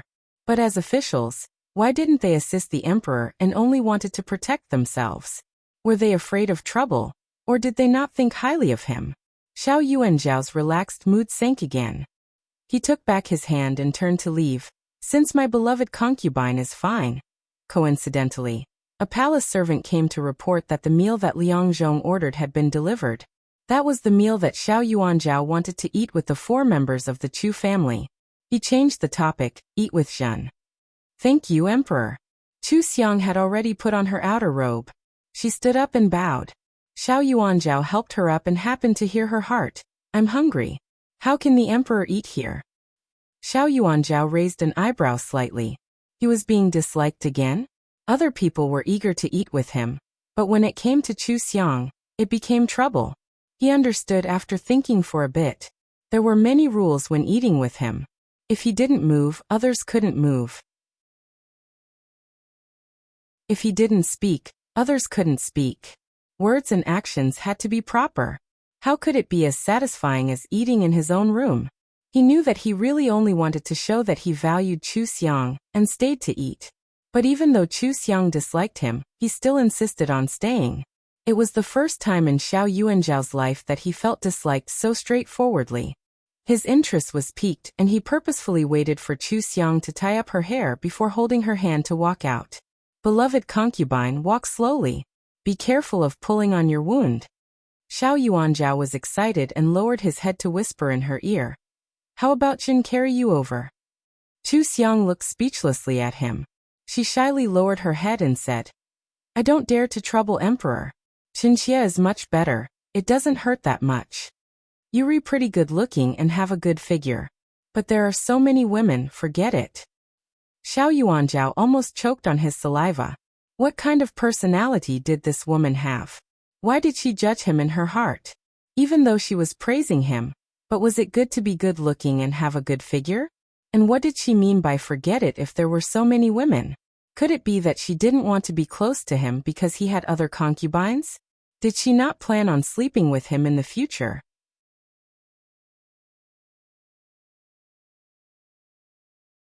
Chapter 336. Xiao Yuanzhao held Chu Xiang's hand and sat down together.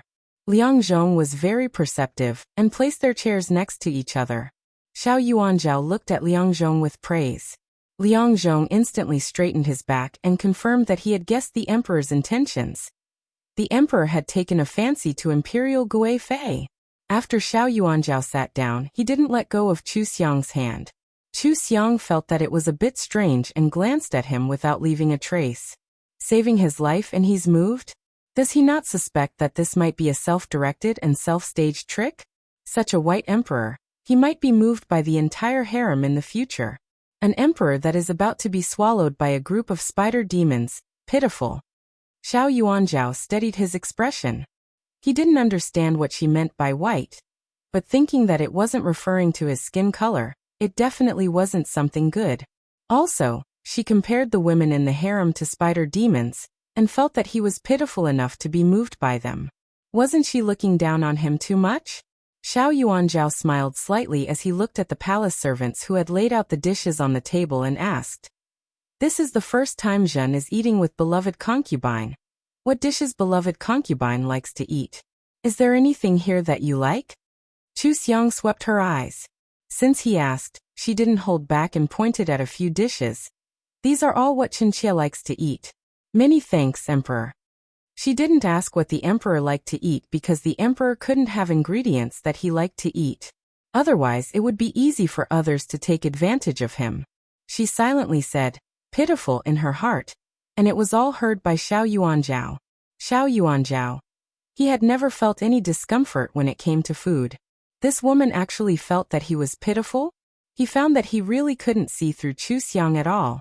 This woman was warm and gentle on the surface, even a bit reserved. Even though she was extremely beautiful, he had never liked this kind of daughter flower that was only beautiful on the outside. Who knew that when he read her heart, it was actually different from what she appeared to be. Xiao Yuanzhao was surprised, but he did not show it on his face. He knew that Chu Xiang was hungry, so he picked up his chopsticks and let Chu Xiang start eating. He even asked the servants to serve Chu Xiang some dishes that she liked to eat. Chu Xiang gave her thanks with a happy expression, as if she was very happy with the emperor's concern for her. Xiao Yuanzhao knew that she was not moved at all. She only felt that the food was not bad. He thought of Chu Xiang's intention to let her family protect themselves. When she was almost full, he deliberately mentioned the Chu family. "Today, I had a good talk with Minister Chu and Chu Zhe. I found that they are very capable. As the saying goes, capable people do more work. I plan to put them in an important position." Chu Xiang paused in the middle of drinking the soup and immediately looked at him with an uneasy gaze.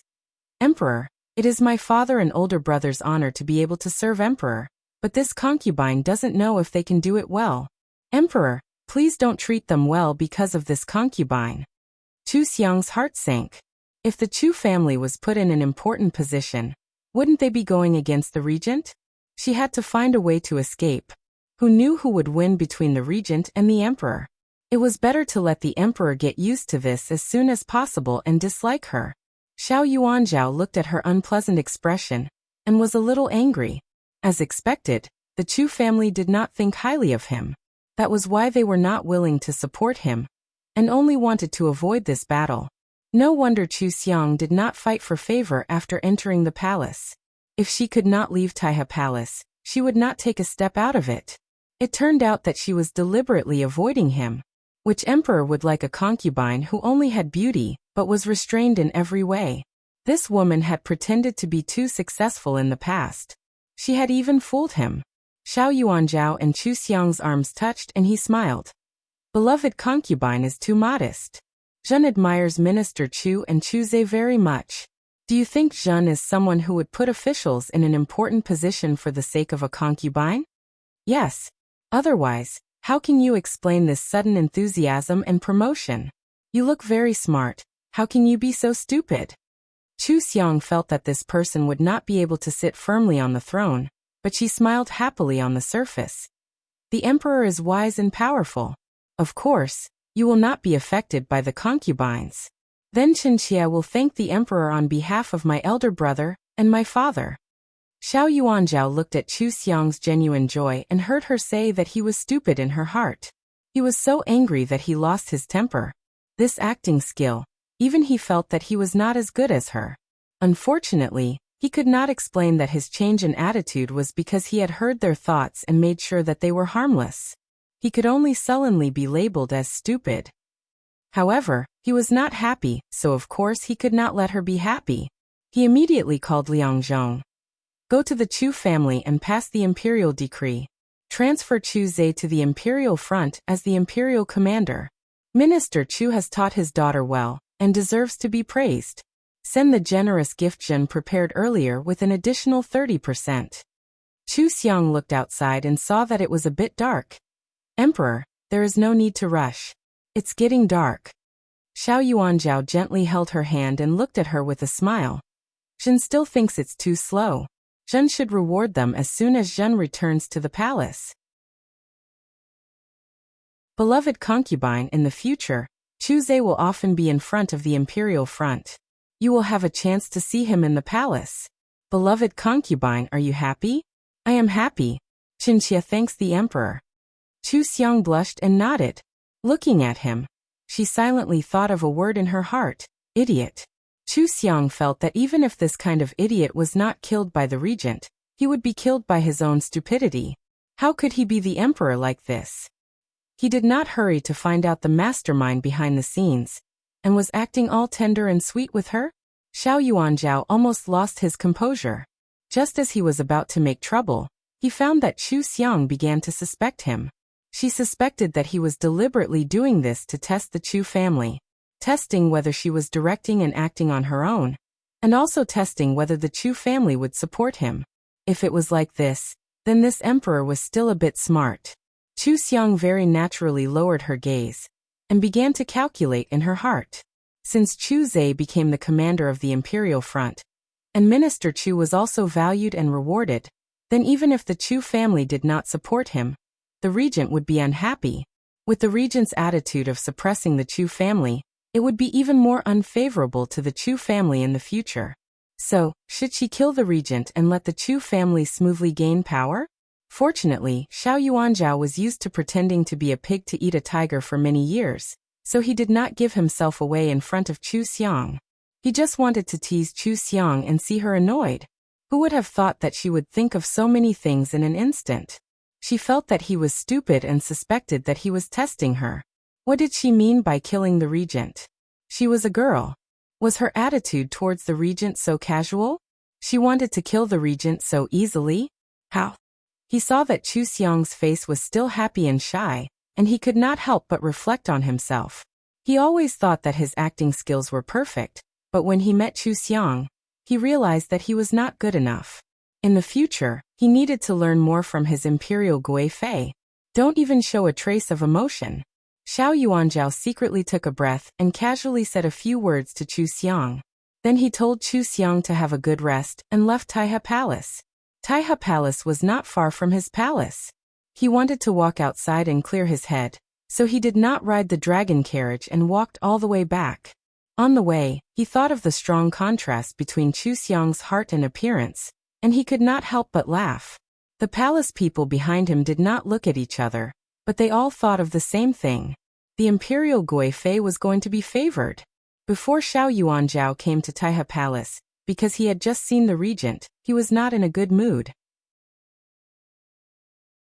But after coming out of Taihe Palace, he felt very relaxed, as if he had just played a game.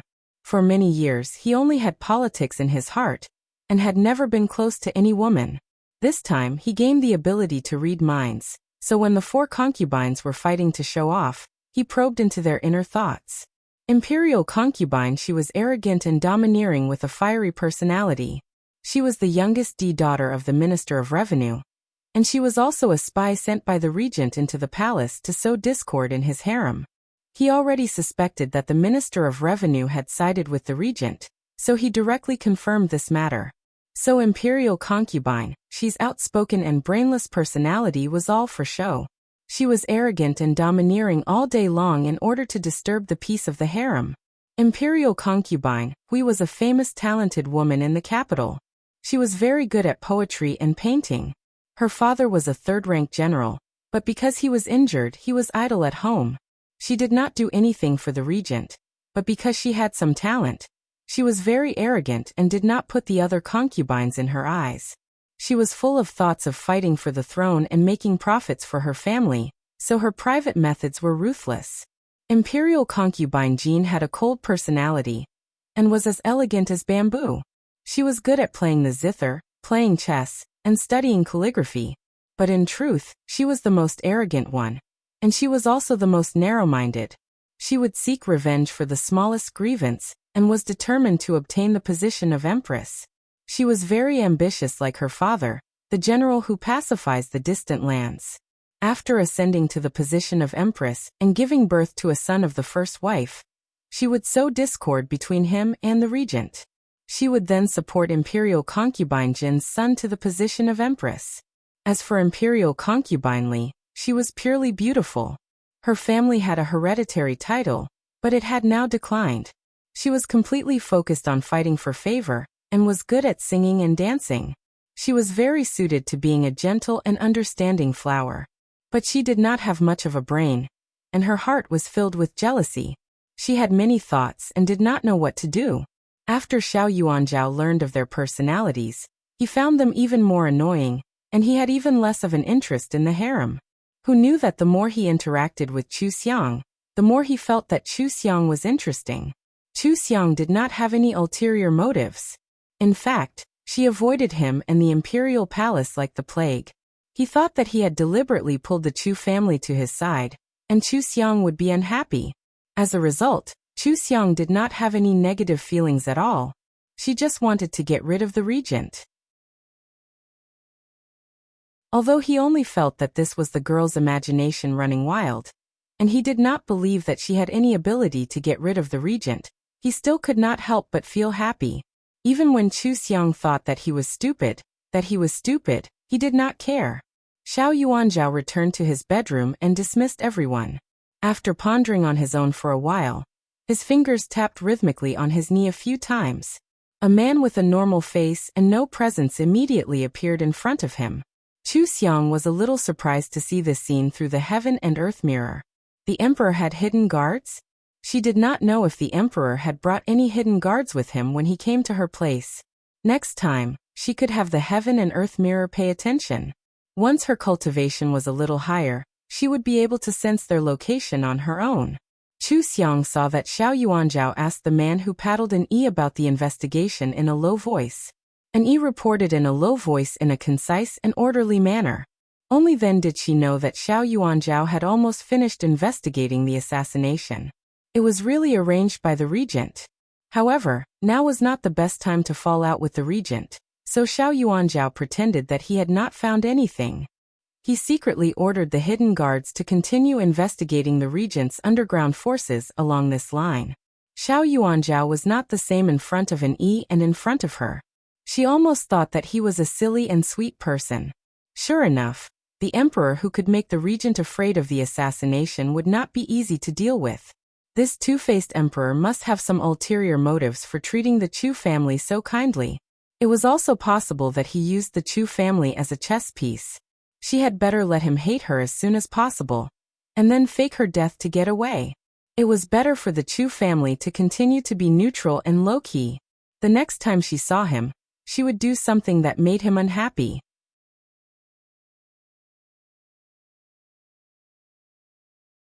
Chapter 337. The fact that the emperor rewarded Chu Shangshu and transferred Chu Zhe to the imperial court made many ministers unable to sleep. All night long, they guessed the meaning of the emperor's move. On the surface, Chu Xiang had saved the emperor, so it was normal for the emperor to reward the Chu clan. However, because there was a regent who kept the emperor in check, the officials couldn't help but wonder if there was a deeper meaning behind his actions. Chu Shangshu and Chu Zhe also talked for a long time in the study. In order to protect the safety of his son and daughter, Chu Shangshu had always been a firm neutral party. He was not happy when he was rewarded. Instead, he frowned and worried. He felt that this was not a good thing. But Chu Zhe was young and ambitious. He had nowhere to put his ambitions. This time, he was appointed as the commander of the imperial court, and became a close minister. It suddenly ignited the fire in his heart. He looked at Chu Shangshu seriously and advised, "Father, the battle between the emperor and the regent will sooner or later come to a point of life and death. You are a second-rank official. You can't avoid it. Our family wants to protect ourselves, but the emperor and the regent will not let us avoid it." Moreover, her younger sister was still in the palace. She was the imperial noble consort, one step away from becoming the empress. If she was given the position of empress, she would have to submit to others. Without the strong support of her maternal family, with her kind personality, how could she be safe? "Father, even if you want to protect my sister, you have to choose the emperor." Chu Shangshu's face was gloomy. He didn't speak for a long time. They didn't know that Chu Xiang was going to fake her death to leave the palace. Thinking of Chu Xiang's identity as the imperial noble concubine, they really should fight for it. This time, Chu Xiang made such a great contribution to win the emperor's favor. If her family held her back, they would be sorry for her. Chu Zhe saw that Chu Shangshu's attitude was relaxed, so he lowered his voice. The regent is narrow-minded, crony, and ambitious. He is not on the right path. If one day he is in power, how many people will be suppressed? How many traitors will appear? At that time, the court will be in chaos, the people will suffer, and the people will die. The word die was deafening. Who didn't have the dream of serving the country? Chu Shangshu was the same. It was just that the regent was powerful and the emperor didn't show too much strength, so he had to protect himself to protect the whole family. Although he was being pushed into the situation step by step, and was about to oppose the regent, wasn't this also an opportunity? Good men should be loyal to their king, love their country, and serve their country. As long as the emperor showed them a glimmer of hope, they would be willing to do their best. Moreover, Chu Xiang was the imperial noble consort. Whether it was for the country or for their family, they could no longer remain neutral. The father and son decided to assist the emperor. The first thing they discussed was to test the emperor's depth. If the emperor was incompetent, they would have nowhere to put their ambitions to. Then, there was also the hiding of the family's power, how Chu Zhe acted after he became the imperial commander, and how Minister Chu's power was taken back. The study was brightly lit for the entire night, as the two of them chatted by candlelight. The ones who had the best rest tonight were Chu Xiang and Xiao Yuanzhao. Both of them had a plan in mind, and their arrangements and plans were going smoothly. There was nothing to worry about, so naturally they slept soundly. The next day, Chu Zhe finished the handover at the Imperial Guard's camp, and entered the palace to take over the position of Imperial Commander, guarding Xiao Yuanzhao's safety. Minister Chu had very little power now, and the regent ordered the officials not to disturb the emperor's recuperation. Therefore, he didn't have a chance to see the emperor and test his thoughts. Therefore, the task of probing fell to Chu Zhe. Chu Zhe spent the entire day thinking about how to naturally probe the emperor's depth. Who knew that before he took action? Xiao Yuanzhao gave him a surprise first. After Xiao Yuanzhao finished reading the memorials, he took Chu Zhe directly to Taihe Palace to let the siblings talk. Although men were not allowed to walk around in the harem, the status of the Imperial Guard commander was different. Moreover, with Xiao Yuanzhao accompanying him, no one would find anything inappropriate. The eunuch went to Taihe Palace to report first, giving Chu Xiang time to change and prepare. Chu Xiang was very surprised. The emperor treated her too well. If she didn't see love in the emperor's eyes, she would have thought that the emperor was moved by her. She thought of the scene when the emperor summoned the secret guards at night and sneered. This was most likely using the Chu family as a cover. He pretended to be a hothead, but because of one thing, he doted on her and attached importance to her family. Outsiders only saw the surface, so it was inevitable that they would let down their guard. Didn't she think that the emperor was stupid before? Before the emperor overthrew the regent, this was the most correct thing to do. However, from Chu Xiang's point of view, the regent's failed assassination attempt already bore a grudge against her. Now that her family had been placed in an important position by the emperor, and had become vested interests, wouldn't the regent treat them as a thorn in his side, and pull them out like a thorn in his flesh? Letting her family attract the firepower, the emperor was dreaming. She had to find a way to make him dislike her, and not be able to continue on this path. Chu Xiang made up her mind. Of course, she would do whatever she could to make the emperor unhappy. Normally, the imperial concubines had to dress up carefully when they saw the emperor. At the very least, they had to be dressed neatly, and their hair and makeup had to be more formal. Chu Xiang was more casual. She didn't even change her clothes and only had Qingzhu do her hair in a loose bun. Qingzhu did her hair while softly expressing her worries. "Nyang Nyang, His Majesty allowed young master to come see you. This means that he values you. Nyang Nyang, why don't you change into the new palace dress? This servant will comb your hair in a neat bun. When His Majesty sees it, He will like it, and it will show that Nyang Nyang values His Majesty. Chu Xiang lazily leaned back in the chair and fiddled with her rouge. She casually rejected. No need. I'm injured. Changing back and forth is too tiring. And it hurts my wound. It's inconsistent with His Majesty's original intention. His Majesty cares about me and wants me to recover well. Then, I should follow His Majesty's wishes and do it in a comfortable way. Qing Zhu and the palace servants around her were startled. So it was like this? Thinking about it carefully, it seemed to be right. Since His Majesty cared about Master so much, then he naturally wouldn't be willing to let Master go back and forth. Comfort was the most important.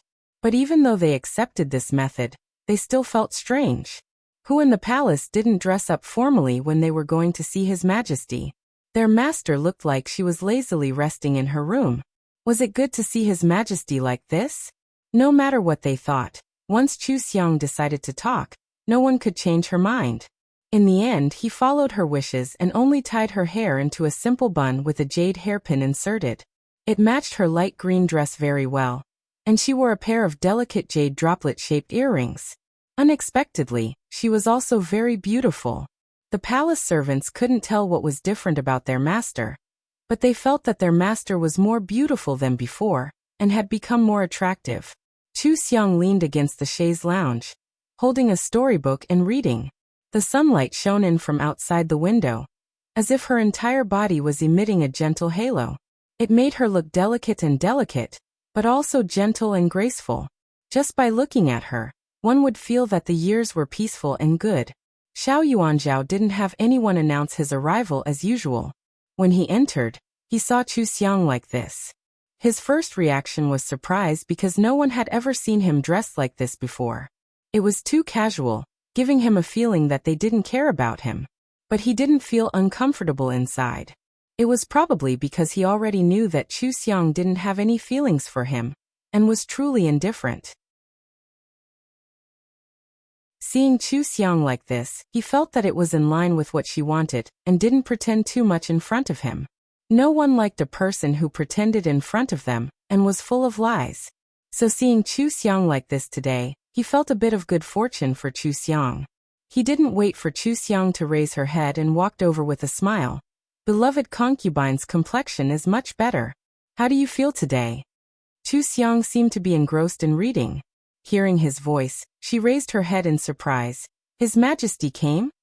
She stood up and slightly furrowed her brows, saying in displeasure, "Why didn't these people announce his arrival? Chenxia didn't even go out to greet His Majesty." Then she looked nervously at Xiao Yuanzhao, saying, "His Majesty, Chenxia was impolite. Just now, I was engrossed in reading and forgot that His Majesty was coming. Please forgive me, His Majesty." She seemed to have exposed a bit of her true nature without warning. Then she was afraid that the Emperor wouldn't like it, and hurriedly turned back to her usual weak appearance in front of the Emperor. Her explanation when she was nervous also showed that her intelligence was very low.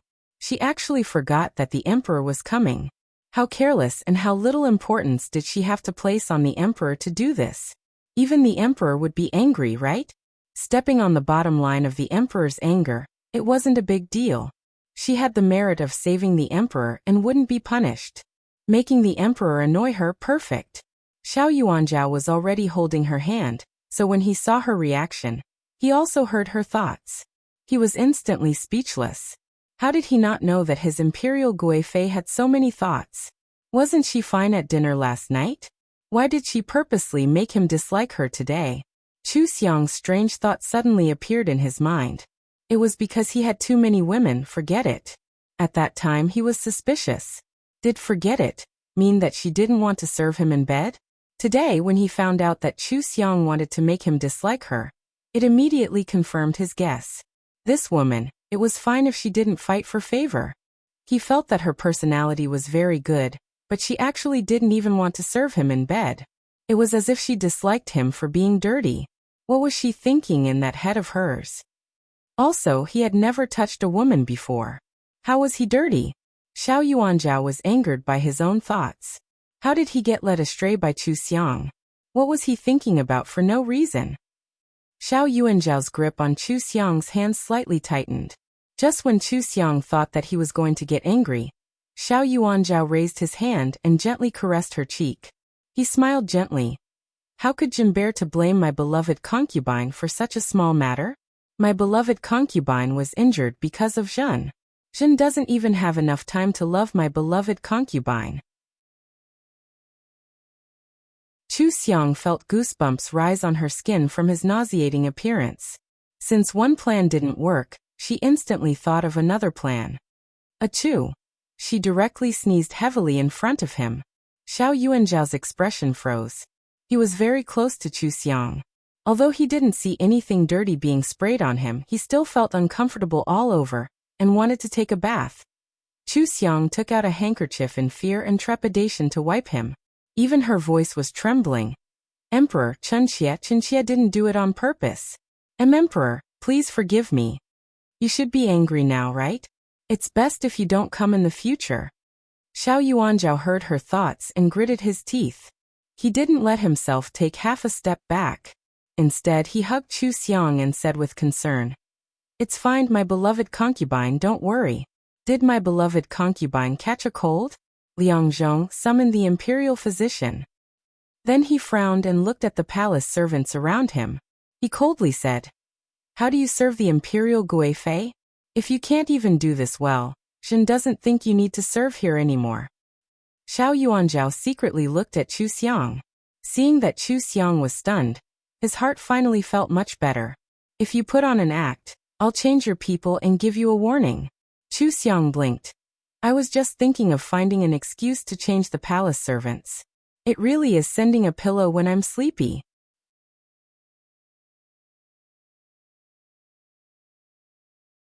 Chapter 338.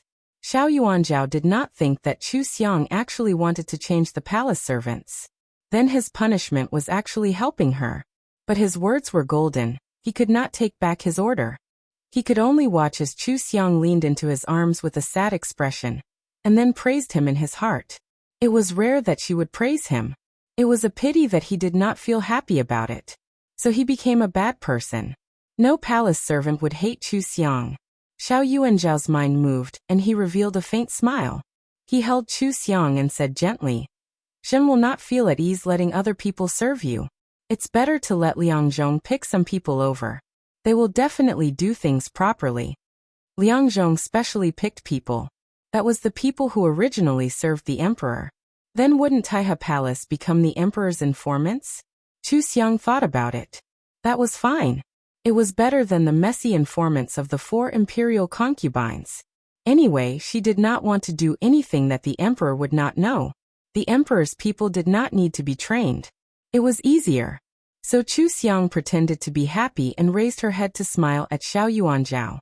She grabbed his sleeves and said happily, "Chenxia thanks the emperor for his grace."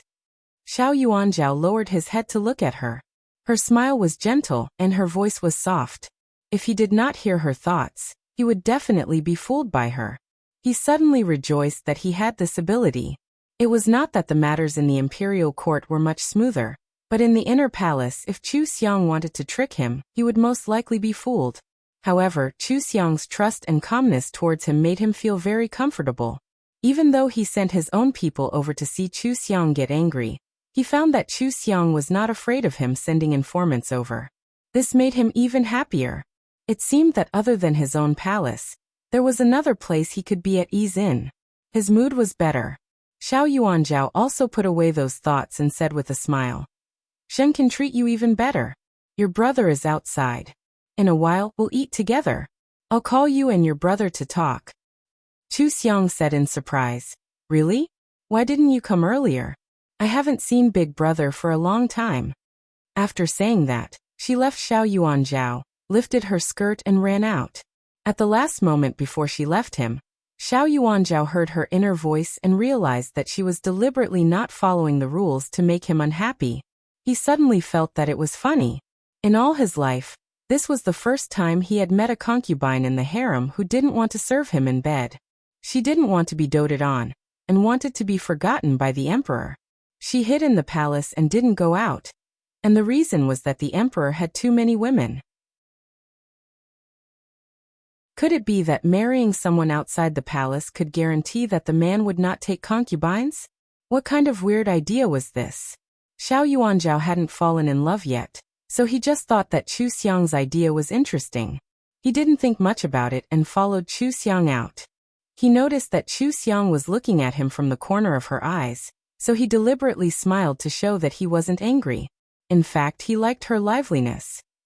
Chu Xiang only cared about talking to Chu Zhe, and almost ignored Xiao Yuanzhao. When they were eating, she kept asking people to put food in Chu Zhe's bowl, looking very happy to finally see her family. But when she personally scooped soup for Xiao Yuanzhao, she accidentally spilled it. She was clumsy and timid as she nervously begged for mercy. After a meal, as long as it was a normal emperor, he would feel annoyed. Xiao Yuanzhao already knew her plan. Although he didn't touch her and didn't know what she was thinking, he still showed a doting attitude. He didn't care about her rudeness at all, and even cared if she was scalded. This made everyone in the palace see his love for the imperial Gui Fei. Even Chu Zhe was fooled by him, thinking that he liked Chu Xiang. After all, they had saved each other's lives, and it was easy to be moved in times of danger. This made him very happy for his sister. At the same time, he was sweating in his heart. When his sister was at home, she was very obedient and sensible. How did she become so rash and unruly after entering the palace for a year? He must let his mother enter the palace later. She must grasp the emperor's love. After the meal, Chu Xiang sent the two men away with a smile. She went back to her room and started to think. Could it be that the emperor liked her rash appearance like a white rabbit? He didn't get angry. Could it be that the white rabbit was his dish? Chu Xiang quickly rejected this idea. She didn't believe that Xiao Yuanzhao would like her because of such a small thing. That was something a fatuous emperor would do. Even if Xiao Yuanzhao had a good impression of her because of saving the emperor, he would be annoyed to see her so rash. The emperor was so busy. How could he have time to play with love? Xiao Yuanzhao was so patient because he was determined to pretend to be in love for the first time, and make the regent lower his guard. The emperor was very patient. Chu Xiang sat in front of the dressing table, and played with the hairpin she took off. After thinking for a while, she smiled slightly. Since Xiao Yuanzhao wanted to support the Chu family, then she would take the opportunity to let the Chu family rise. Since they had already provoked the regent, then it was better to assist Xiao Yuanzhao, and let the Chu family benefit from this dispute. The original owner's only wish was to not implicate the family. The people of the Chu family were really good to her. She was willing to do this. It just so happened that her cultivation was very slow. She couldn't leave the palace for the time being. She would take advantage of this cultivation time to plan for the Chu family. If Xiao Yuanzhao wanted to use the Chu family, he wouldn't just let him use it casually. He had to give him enough compensation. Didn't he spoil her? Didn't he have feelings for her, and want to give her all the good things? Then she should let the Chu family rise. She also had to show off her status as a spoiled concubine. Chu Xiang made the decision. She got up and prepared to cultivate. She turned around and saw Qing Zhu and Hong Rui who were guarding the door. They looked distracted. She asked in surprise, "What's wrong with you two?" The two looked at each other. Hong Rui lowered her head. "This servant is just a little scared. I didn't think that the emperor would let us go and not punish us." Qing Zhu said in fear. "Those palace servants who were replaced. Will something happen to them?" She looked outside the door and said very quietly, "The palace is really scary. The emperor changed all the palace servants in Taiha Palace with just one sentence. Isn't this too childish?" Chu Xiang also felt that it was childish. Who would change all the palace servants of a concubine like this? But when she thought that the emperor might want to put spies around her, she felt that it was reasonable. Now that the emperor and the regent were at a critical moment in the battle, it was right to be cautious. Maybe they would keep an eye on her and the Chu family. This way, they could put the Chu family in an important position. Thinking like this, Chu Xiang still felt that this change was strange. She didn't know that Xiao Yuanzhao just happened to hear her thoughts and teased her to make such a request. How could Xiao Yuanzhao guess that she would agree? Coincidentally, Xiao Yuanzhao felt that her place was a place where he could relax and be at ease. This arrangement was also very good, so he didn't change his mind. So changing all her palace servants to Xiao Yuanzhao's people was just a coincidence. Of course they would feel strange. Qing Zhu and Hong Rui didn't think as much as Chu Xiang. They thought about it and felt that Xiao Yuanzhao definitely doted on Chu Xiang very much, and wanted his own people to serve her to be at ease. So Hong Rui showed a bit of a smile and congratulated Chu Xiang. Nyang Nyang has been waiting for the clouds to open and the moon to see the moon. When the 4 concubines finish copying the sutras and come out, Nyang Nyang must have taken root in the emperor's heart. Chu Xiang smiled carelessly and waved her hand saying, "I'm going to rest. You go guard the outer hall. Right, go back and see where the palace servants who were replaced went. You don't have to be too afraid. The emperor isn't a tyrant. I'm guessing that they just changed places to work." "Yes, Nyang Nyang." Hearing her words, Qing Zhu and Hong Rui relaxed a bit and left together, closing the door. Chu Xiang took the time to cultivate. In any place, strength was respected. If one didn't have enough strength, they wouldn't have the capital to be free and unrestrained. She, an imperial Gui Fei, wanted to fake her death to leave the palace. No one would help her. She had to arrange everything herself before she could leave without leaving a trace. In the next few days, if Chu Xiang wasn't cultivating, she was teaching Qing Zhu and Hong Rui how to manage the shops behind closed doors. She taught them the methods of making money and finding people that she had thought of. Xiao Yuanzhao came to eat dinner with her every time. She took the opportunity to strengthen her courage and started to become spoiled. For example, when she saw a pot of red peonies in the room, she sighed and said to Xiao Yuanzhao, "I used to like wearing red robes at home. I didn't think that now that I've entered the palace, I can't wear it anymore." In this dynasty, only the empress could wear red in the inner palace. Chu Xiang's words clearly showed that she was interested in the position of empress. Xiao Yuanzhao's eyelids jumped and he took the opportunity to hold her hand. "Beloved consort doesn't like other colors? I don't like red as much as red." Chu Xiang thought, if the emperor wanted her to be a favored consort, then she should put out the prestige of being a favored consort. Otherwise, how could she show that she was special? Everything about a favored consort should be different. Xiao Yuanzhao was a bit confused. Didn't she dislike him for not fighting for favor? Why did she suddenly put out the prestige of being a favored consort? And what did she mean by letting her be a favored consort? He only came because he thought she was interesting. Who wanted her to be a favored consort? Xiao Yuanzhao thought for a while and didn't agree. Zhen thinks that beloved consort looks good in anything. Zhen also wants to indulge you. But your father is the minister of rights. Etiquette cannot be abolished. You should pay more attention to etiquette than others so that people won't gossip. Chu Xiang was also a bit confused. What was the emperor doing? He wasn't even willing to do something so out of line, and he still wanted to confuse the regent? Her expression became colder. The emperor won't even grant me such a wish. Fine, who asked my father to be in the Ministry of Rights? It would be good if he was in another position. Why would I need to avoid so many taboos? I'll give you a ladder. If you favor a consort, then promote her father. Xiao Yuanzhao immediately understood what she meant. He was angry and amused. It turned out that she thought he wanted to confuse the regent and deliberately set up a target. He wanted to use the Chu family in the name of saving the emperor and let the regent lower his guard. But it wasn't to the point of pushing the Chu family out to block the arrow. What did she think he was? However, he was very surprised that Chu Xiang could think of this and was willing to cooperate with him. He felt that this was a bit of the Chu family's intention to surrender, so he wasn't angry. He pulled Chu Xiang and said with a smile, "Your injury hasn't healed yet. Don't think about these trivial things. Zhen got some interesting things. Zhen will send them to you later." Xiao Yuanzhao felt that Chu Xiang's original intention was to help him confuse the regent, which was worthy of praise. He rewarded her with a lot of things when he went back. After that, he seriously considered it. Since Chu Xiang and the Chu family were willing to cooperate with him, then could he follow Chu Xiang's intention and be muddle-headed for a while? This way, the court and the imperial harem would have a reason to take action. He summoned the secret guards and got a list. It was all the regent's henchmen that needed to be eliminated.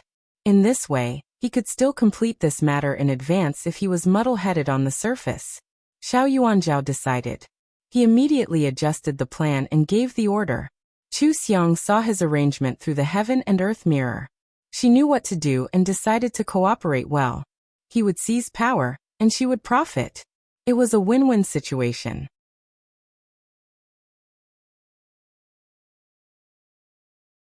Chapter 339. Chu Xiang and Xiao Yuanzhao thought of the same thing by accident, so they cooperated even better. The four Fei were copying scriptures in their own palaces. Every time they heard how the emperor favored the imperial Gui Fei, how many things the emperor had bestowed to the imperial Gui Fei, how many exceptions he had made for the imperial Gui Fei, how much he liked to eat with the imperial Gui Fei, and so on, they were about to explode in anger. Porcelain was smashed batch after batch. Chu Xiang, as the imperial Gui Fei, held the phoenix seal and had the power to rule the 6 palaces. After she had someone inquire about the expenses of the palace, she said, "Mimi, the porcelain in the palace is damaged so much. It must be because they are not used to porcelain. Your servants are not doing their best to change things for their masters. How about this, change them to gold and silver? This way, they won't be damaged." The person from the Ministry of Internal Affairs was in a difficult position, but Chu Xiang casually swept a glance over him. His mind shook and he hurriedly complied. No matter how the immortals above fought, he as a steward could not offend anyone. He just had to listen to orders. The steward was more careful and sent the news to Liang Zhong before doing anything. Liang Zhong thought for a moment, and summoned a Taijian from Taiha Palace to ask about the situation. He then reported it to the emperor. Xiao Yuanzhao stilled after hearing it. He then laughed and said, "Change porcelain to gold and silver? She can think of that." He thought and waved his hand. "Listen to the imperial Gui Fei. She has always been in charge of the Hogong." Liang Zhong glanced at him, and accepted the order to pass down the message. Behind his back, he warned his disciples and a few palace servants that he valued that they must not provoke the imperial Gui Fei. This mistress would be the most favored one in the future, so they must be respectful. Liang Zhong had followed Xiao Yuanzhao for 10 years. He observed and found that Xiao Yuanzhao really valued Chu Xiang. Whoever his master valued, he valued that person. There was nothing wrong with that. With his words, some of the important palace servants in the Hogong all knew how much Chu Xiang was favored. The steward of the imperial household department didn't dare to delay, and immediately carried out Chu Xiang's orders. He took away all the porcelain in the 4 imperial concubines' palace, and replaced it with a large amount of gold and silver decorations. The newly changed decorations were also very exquisite. After all, they were things from the imperial palace. But in the eyes of the 4 concubines, it was vulgar. It was Chu Xiang's humiliation to them. Imperial concubine, she immediately wanted to rush to Taiha Palace to settle the score with Chu Xiang, but who would have thought that she would be stopped at the entrance of her palace? She said angrily, "Who allowed you to stop me? What crime did I commit that I can't leave?" The palace servant guarding the door expressionlessly saluted and said, replying to Nyang Nyang, "The imperial Gui Fei Nyang Nyang has ordered that Nyang Nyang to concentrate on copying the sutra in order to sincerely pray for blessings. If you have other thoughts, it would be blasphemy, so you are not allowed to go out during the copying period. His Majesty ordered us servants to listen to imperial Gui Fei Nyang Nyang's orders." Imperial concubine, she was so angry that her face turned ashen. It had always been her who was tyrannical in this harem. When did it become Chu Xiang's turn to speak?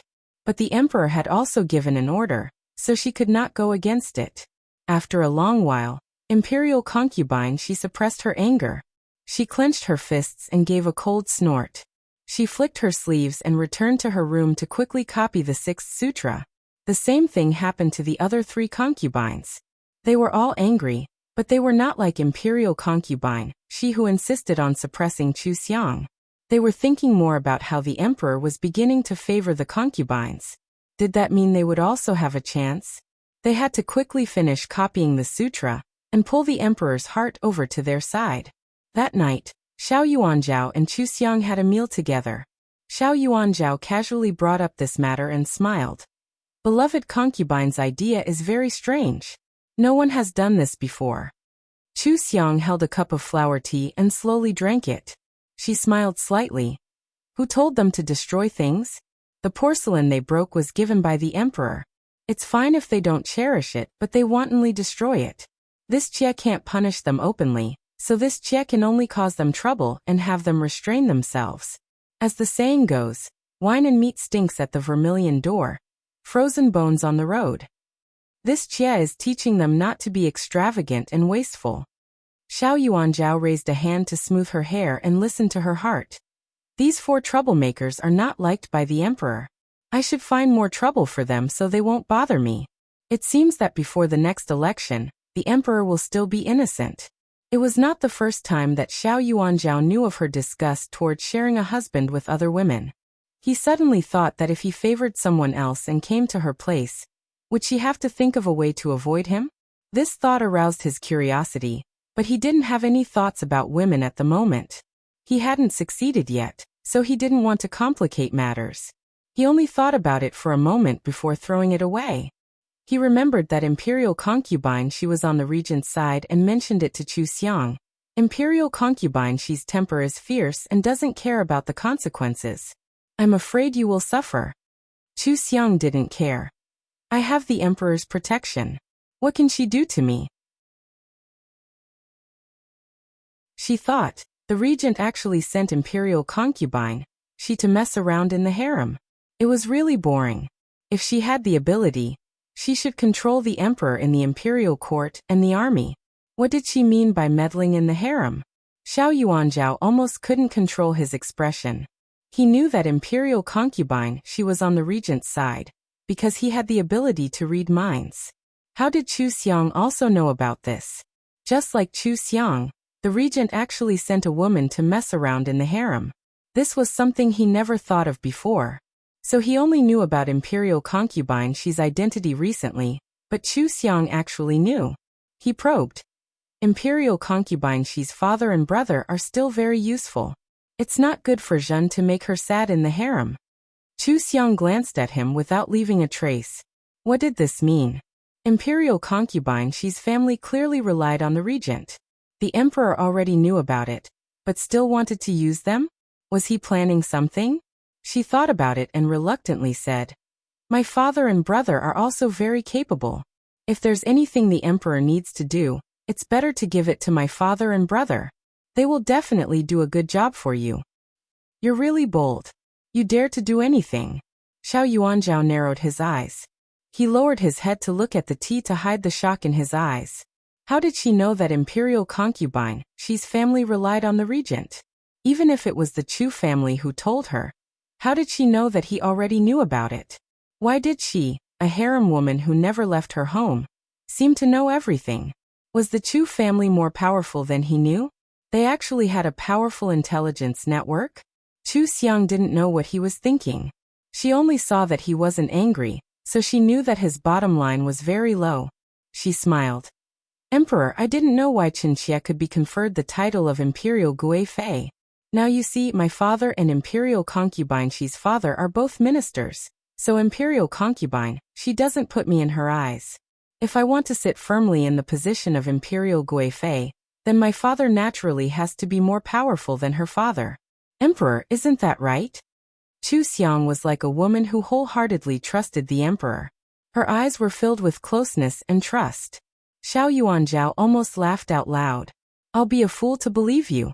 He heard what Chu Xiang was thinking. If the regent was suppressing the Chu family, then he would have the emperor give the Chu family more power and cut off one of the regent's arms. He was also preparing to have the Chu family collect evidence of the Minister of Revenue's crimes. After being an official for so many years, the family was prosperous. It was inevitable that there would be children who committed crimes. Xiao Yuanzhao looked at Chu Xiang, who looked like she didn't have a brain on the surface, but in fact, she was very scheming and had a card up her sleeve. He couldn't help but think, where did her confidence come from? Did the Chu family want her to participate in these things? No wonder she couldn't tolerate her man having other women. She had never been bound by the rules of the harem. If it was up to her, How far could she go? Xiao Yuanzhao only thought about it for a moment. He had his own plans. Of course, he couldn't let Chu Xiang act recklessly and ruin the things he had planned for a long time. He patted Chu Xiang's hand and comforted her. Your father and brother are capable. If there is a suitable job, Zhen will definitely think of them. Don't worry about these things. Quickly recovering from your injury is the most important thing. He leaned close to Chu Xiang and teased her by her ear. Zhen is still waiting to be a real husband and wife with my beloved concubine. Beloved concubine, don't make Zhen wait too long. Chu Xiang shyly lowered her head, thinking that this injury wouldn't recover in a short time. Xiao Yuanzhao heard it and deliberately hugged her waist and pulled her into his arms, whispering, Beloved concubine. He had abdominal muscles. She didn't expect the emperor to look so thin and have a good figure. It must be very comfortable to hug. Xiao Yuanzhao choked on his saliva before he could speak. He saw Chu Xiang look up worriedly, but her hand was still on his body. He resisted the urge to pull her away and smiled.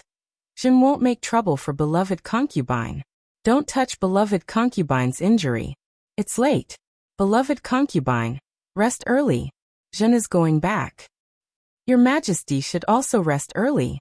Don't tire yourself out. Chu Xiang sent him off. She thought regretfully. He was quite to her liking everywhere. Why was he an emperor? She didn't like the harem of 3,000 beauties. When Xiao Yuanzhao walked out of Taihe Palace, his expression was a bit strange. Fortunately, the palace servants didn't dare to look at him directly, so no one saw. He felt a bit surprised. His ears were still a bit hot. What did Chu Xiang mean just now? If he didn't have other women, she was very willing to sleep with him? She also liked his appearance and figure. Could it be that she had observed the appearance and figure of other men in the past? Thinking of this, he frowned. When he returned to the palace, he ordered the secret guards to investigate Chu Xiang's life, especially all the men she had been in contact with. He didn't know why he had to investigate, but he just wanted to know, so he had to find out. Chu Xiang let the heaven and earth mirror go to the 4 imperial concubines, and pay attention to imperial concubine Xi's message. She was temporarily staying in the harem. Of course, she had to understand thoroughly. She had let the heaven and earth mirror monitor the 4 imperial concubines early on, and easily found out imperial concubine Xi's identity. She even knew the few people who handled her message. Chu Xiang wrote down the names of those people, and added a few spies that the regent placed in the harem. She said to Hongrui, when the time comes, add more people in and let these people out of the palace. Yes, Nyang Nyang. Chu Xiang looked at her, called Qingzhu, and tested them. Seeing that they remembered the things she taught very well, she said, when the time comes, you should also leave the palace. My mother will settle you down. Don't be afraid, do your job well. These days, the two of them had accepted this arrangement and diligently memorized the things Chu Xiang taught them. Now that the time had come, they knelt on the ground and saluted Chu Xiang. They choked with sobs. In the future, these servants can't serve Nyang Nyang. We hope Nyang Nyang's phoenix body will be healthy and prosperous. Chu Xiang taught them simple and easy-to-learn skills. Moreover, they were also very outstanding. She was very assured of them. Before the selection, Madame Chu sent a token into the palace and told Chu Xiang who she sent in. Then, she discussed with Chu Xiang about opening a shop outside the palace. After that, Madame Chu said to Chu Xiang, your brother is a bit delicate. You are a bit casual in front of the emperor? Chu Xiang smiled and duped her. The emperor likes this kind of person. Mother, you don't have to worry about it. Madame Chu was skeptical. Really? Then you deliberately threw away the rules to cater to his liking? Chu Xiang nodded seriously. If you don't believe me, you can ask my brother. He saw it with his own eyes. The emperor is very good to me. Every time he doesn't come to eat at my place, he can't eat. So you don't have to worry. Just take care of the family. Now that the emperor likes me, it's a good opportunity for the family. Father and brother should take on more work and do more meritorious deeds. This way, the emperor will be able to reward them and give them more power. Hearing this, Madame Chu happily said, did the emperor reveal something? Chu Xiang's face was full of smiles. His Majesty admires father and brother very much. Madame Chu also heard that Minister Chu wanted to wholeheartedly assist the emperor. She also heard that the emperor was very satisfied with them. But when she heard the exact words from Chu Xiang, it was as if she ate a reassuring pill. Her whole body felt comfortable, and she repeatedly said good. She originally wanted to persuade Chu Xiang to treat the emperor well, but now she forgot about it. When the emperor's hidden guards went to the Chu family to investigate, they happened to hear Madame Chu and Minister Chu's conversation. When they returned, they reported it to Xiao Yuanzhao. Xiao Yuanzhao really didn't know whether he should be angry or not. This woman really dared to do anything. What did she mean by she couldn't eat without him? What did she mean by he likes her this kind of person? What was wrong with him to like her this kind of person? If he didn't know that she was a hypocrite and was pretending, he would have already grounded her. Out of sight, out of mind. This time, the Chu couple might think that he had some kind of strange fetish. It really made him gnash his teeth in anger. However, she really dared to trick her family. He even hinted that as long as they performed well, he would give them a promotion. When did he ever hint? So she didn't tell the Chu family at all. She was clearly trying to trick both sides. But if that was the case, did she have her own information network? Xiao Yuanzhao couldn't imagine that Chu Xiang had a heaven and earth mirror. She didn't even need to leave the house to know. He only felt that he hadn't done enough. If he wanted to be a good emperor, he needed to work harder. He actually had an endless fighting spirit, and was busy late at night. Before going to sleep, Chu Xiang used the heaven and earth mirror to look at him. Seeing that he was still busy, she thought that it was really pitiful to be an emperor.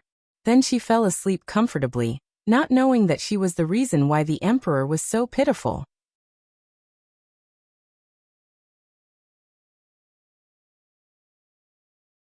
Chapter 340. During the selection, the 4 concubines finally finished copying the scriptures. Before they had time to be happy, they found that Chu Xiang had eliminated the people they had arranged to enter the palace. Many of their spies in the palace had also been released for various reasons. For a moment, it was as if they were blind and deaf. They had no source of information in the palace. Chu Xiang made such a big move that the 4 concubines discussed and went to Taiha Palace together to ask for the punishment. Imperial concubine Shi's father was the Minister of Revenue, and had more power than Chu Xiang's father in the imperial court. She had never been afraid of her. As soon as she saw Chu Xiang, she showed her arrogant and despotic nature. Imperial noble consort, if you don't know how to deal with palace affairs, why don't you give up the phoenix seal? Don't make careless arrangements and make the harem restless. Ever since Chu Xiang became a favored concubine, she did not abide by the rules. She did whatever was comfortable. At this moment, she was wearing soft and loose clothes, leaning against the soft chair, holding a cup of hot milk and slowly drinking it. She was clearly dressed in a weak and harmless manner, but she was not at all intimidated by the 4 concubines in exquisite palace attire. Instead, she was calm and composed, as if everything was under her control. Chu Xiang didn't even lift her eyelids as she spoke in an indifferent tone. Imperial concubine, she has been in the palace for a year, right? He still hadn't learned the rules well. Hong Rui, tell Mother Qin to bring 2 people to Imperial concubine Shi's palace to teach them the rules. If they can't learn, then don't come out. Otherwise, they will lose the Imperial family's face and also the Qi family's face. This was Imperial concubine Shi's lack of upbringing. Imperial concubine Shi's eyes widened in disbelief as she said, Imperial Gui Fei, you sure are awe-inspiring. Are you sizing up the imperial harem and bullying us, because we are of a lower rank than you? The other 3 imperial concubines looked at each other. An imperial concubine Li was the first to lose her cool, as she said with a sour tone. Imperial noble concubine is now favored by His Majesty, and no longer has any regard for us younger sisters. I fear that us coming here today has been an eyesore to imperial noble concubine. Chu Xiang's stay in the harem was only temporary. She was not interested in scheming against them, but she also did not want to make so many enemies for the Chu family. Since imperial concubine Shi's family had sided with the prince regent, it was inevitable that they would oppose each other. As for the other 3 imperial concubines, she didn't plan to pay any attention to them. At this time, seeing imperial concubine Li like this, She smiled and said, "This one likes people that are tactful. Based on their status, they do what they want. If they do it correctly, how could they be an eyesore? Imperial concubine Li is so beautiful. Just by looking at you, you'll be pleasing to the eye. Just stay and accompany this one for a meal." Hui Fei Mimi and Jean Fei Mimi liked peace and quiet. It was better for them to go back earlier and find some fun to play with. Since His Majesty has handed over the matters of the palace to this consort, then this consort is the one in charge. If any of you have any objections, you can go to His Majesty. As long as His Majesty gives the order, this consort will definitely not dare to disobey. Chu Xiang waved her hand and Hong Rui and Qing Zhu stepped forward to ask them to leave. Both Consort Hui and Consort Jean were arrogant people. Seeing this, they did not continue to pester them. They flung their sleeves and left with ugly expressions, preparing to go to Xiao Yuanzhao to think of a solution. Since the imperial noble consort was using her status to suppress others, then they could only fight back after obtaining the emperor's favor. Otherwise, they would only be punished like imperial consort Shi. Of course, imperial consort Shi did not want to listen, but Chu Xiang only said Granny Qin is His Majesty's person. Imperial consort She could not continue to resist. At the same time, she was very shocked. She had only been copying sutras for a few days. Yet Chu Xiang was already able to order around His Majesty's people? Did His Majesty really care about Chu Xiang? She had only gone to cause trouble for Chu Xiang to test her depth. Now that she saw that Chu Xiang was being so stubborn, she decided to give up. She planned to talk things over with the Prince Regent. Unfortunately, Chu Xiang had released the people she had sent to deliver the message, so she was unable to send any news out for the time being. She began to suspect that His Majesty had discovered that she was in contact with the Prince Regent. Otherwise, how could it be so coincidental that he would release the people she had sent to deliver the message? But after she sent people to inquire about the situation in the palace and analyzed it carefully, she felt that this was not the case. Chu Xiang had released a lot of people. Some of them were related to the 4 imperial concubines. Some of them were related to the favored concubines in the past. Some of them were not outstanding in their positions, and some of them did not have any special status at all. It seemed that she had chosen a large number of people at random to make room for the new palace maids. Therefore, she was more inclined to believe that Chu Xiang had taken advantage of the fact that there were not many concubines in the harem, and there was no empress to place a large number of her own people into the palace. This way, no matter how many concubines there were in the palace in the future, Chu Xiang would have the most people she could use. Anyone who held the power in the palace would want to do this, but no one would do it because it was impossible to succeed. But things were so coincidental. The 4 of them were copying sutras and could not manage the selection. Chu Xiang just happened to enter His Majesty's eyes, so she could do whatever she wanted in the harem. She had to admit that Chu Xiang had grasped the timing very well. She was at her wits' end. Unfortunately, Xiao Yuanzhao was busy with government affairs and was unwilling to see them. She wanted to go to Xiao Yuanzhao and say something about Chu Xiang, but she couldn't. There was no way to complain. Chu Xiang used the heaven and earth mirror to see imperial concubine, Xi's expression changing as she imagined it. Then, she held her anger and learned the rules from Nurse Qin. She felt very happy. She had been a normal person for a long time, so her temper was much better than when she was a devil cultivator. At that time, if someone dared to question and ridicule her in front of her, she was afraid that they would turn into ashes in the blink of an eye. Now she could still treat it as a joke. She felt that she had become kinder. But of course, she also knew that this was just her self-proclaimed kindness. Imperial concubine, she would definitely not think so. But she wanted to be like this. She was too lazy to quarrel and scheme with them every day. No matter what schemes they had, she only cared about using her strength to defeat them. Anyway, the emperor needed her now. If she didn't use her power to bully others, she would be unworthy of the emperor's favor. This time, Chu Xiang replaced many palace servants.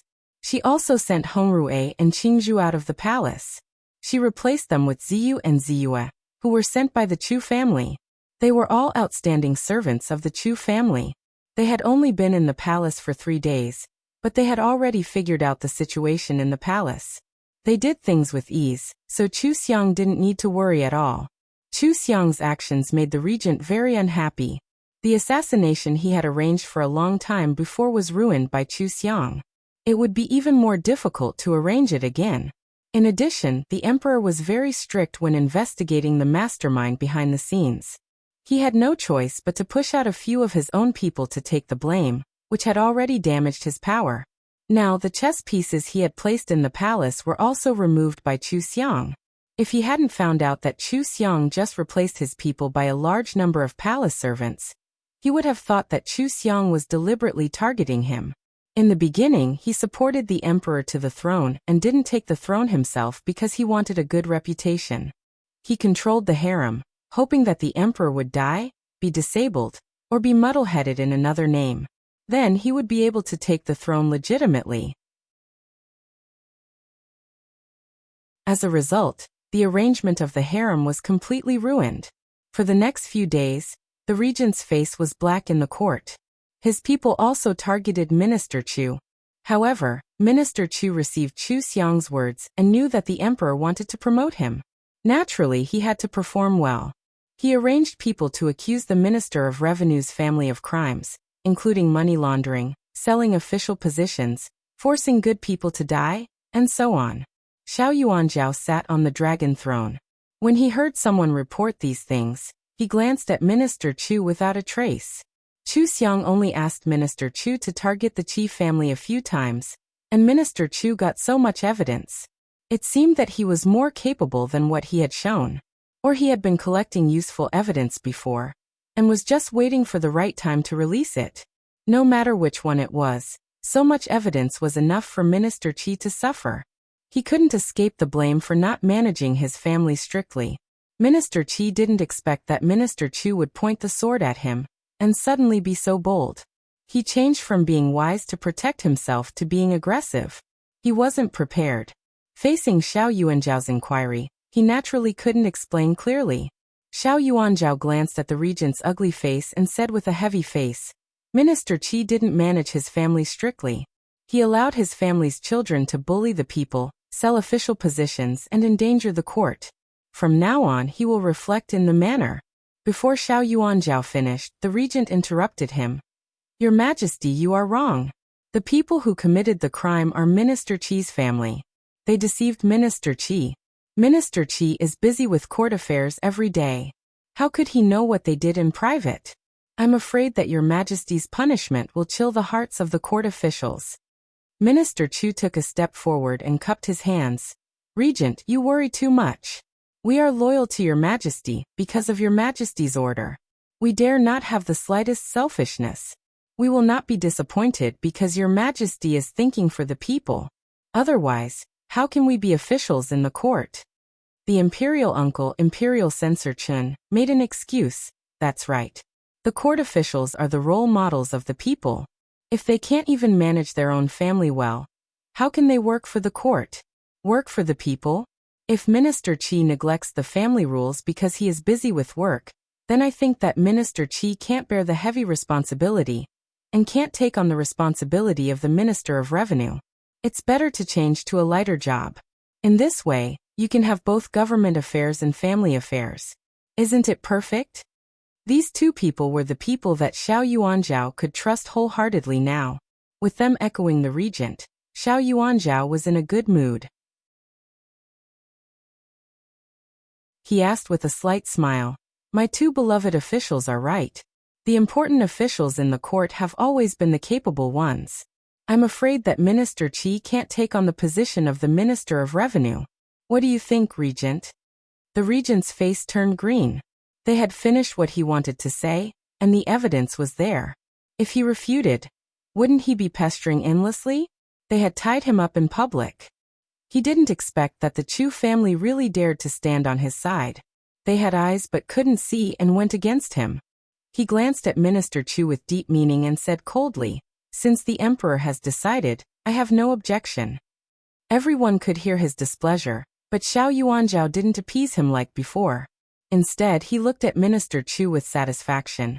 My beloved official, you have both talent and virtue. The children you have raised are both intelligent and brave. It's a waste of your talent to take care of these chores now.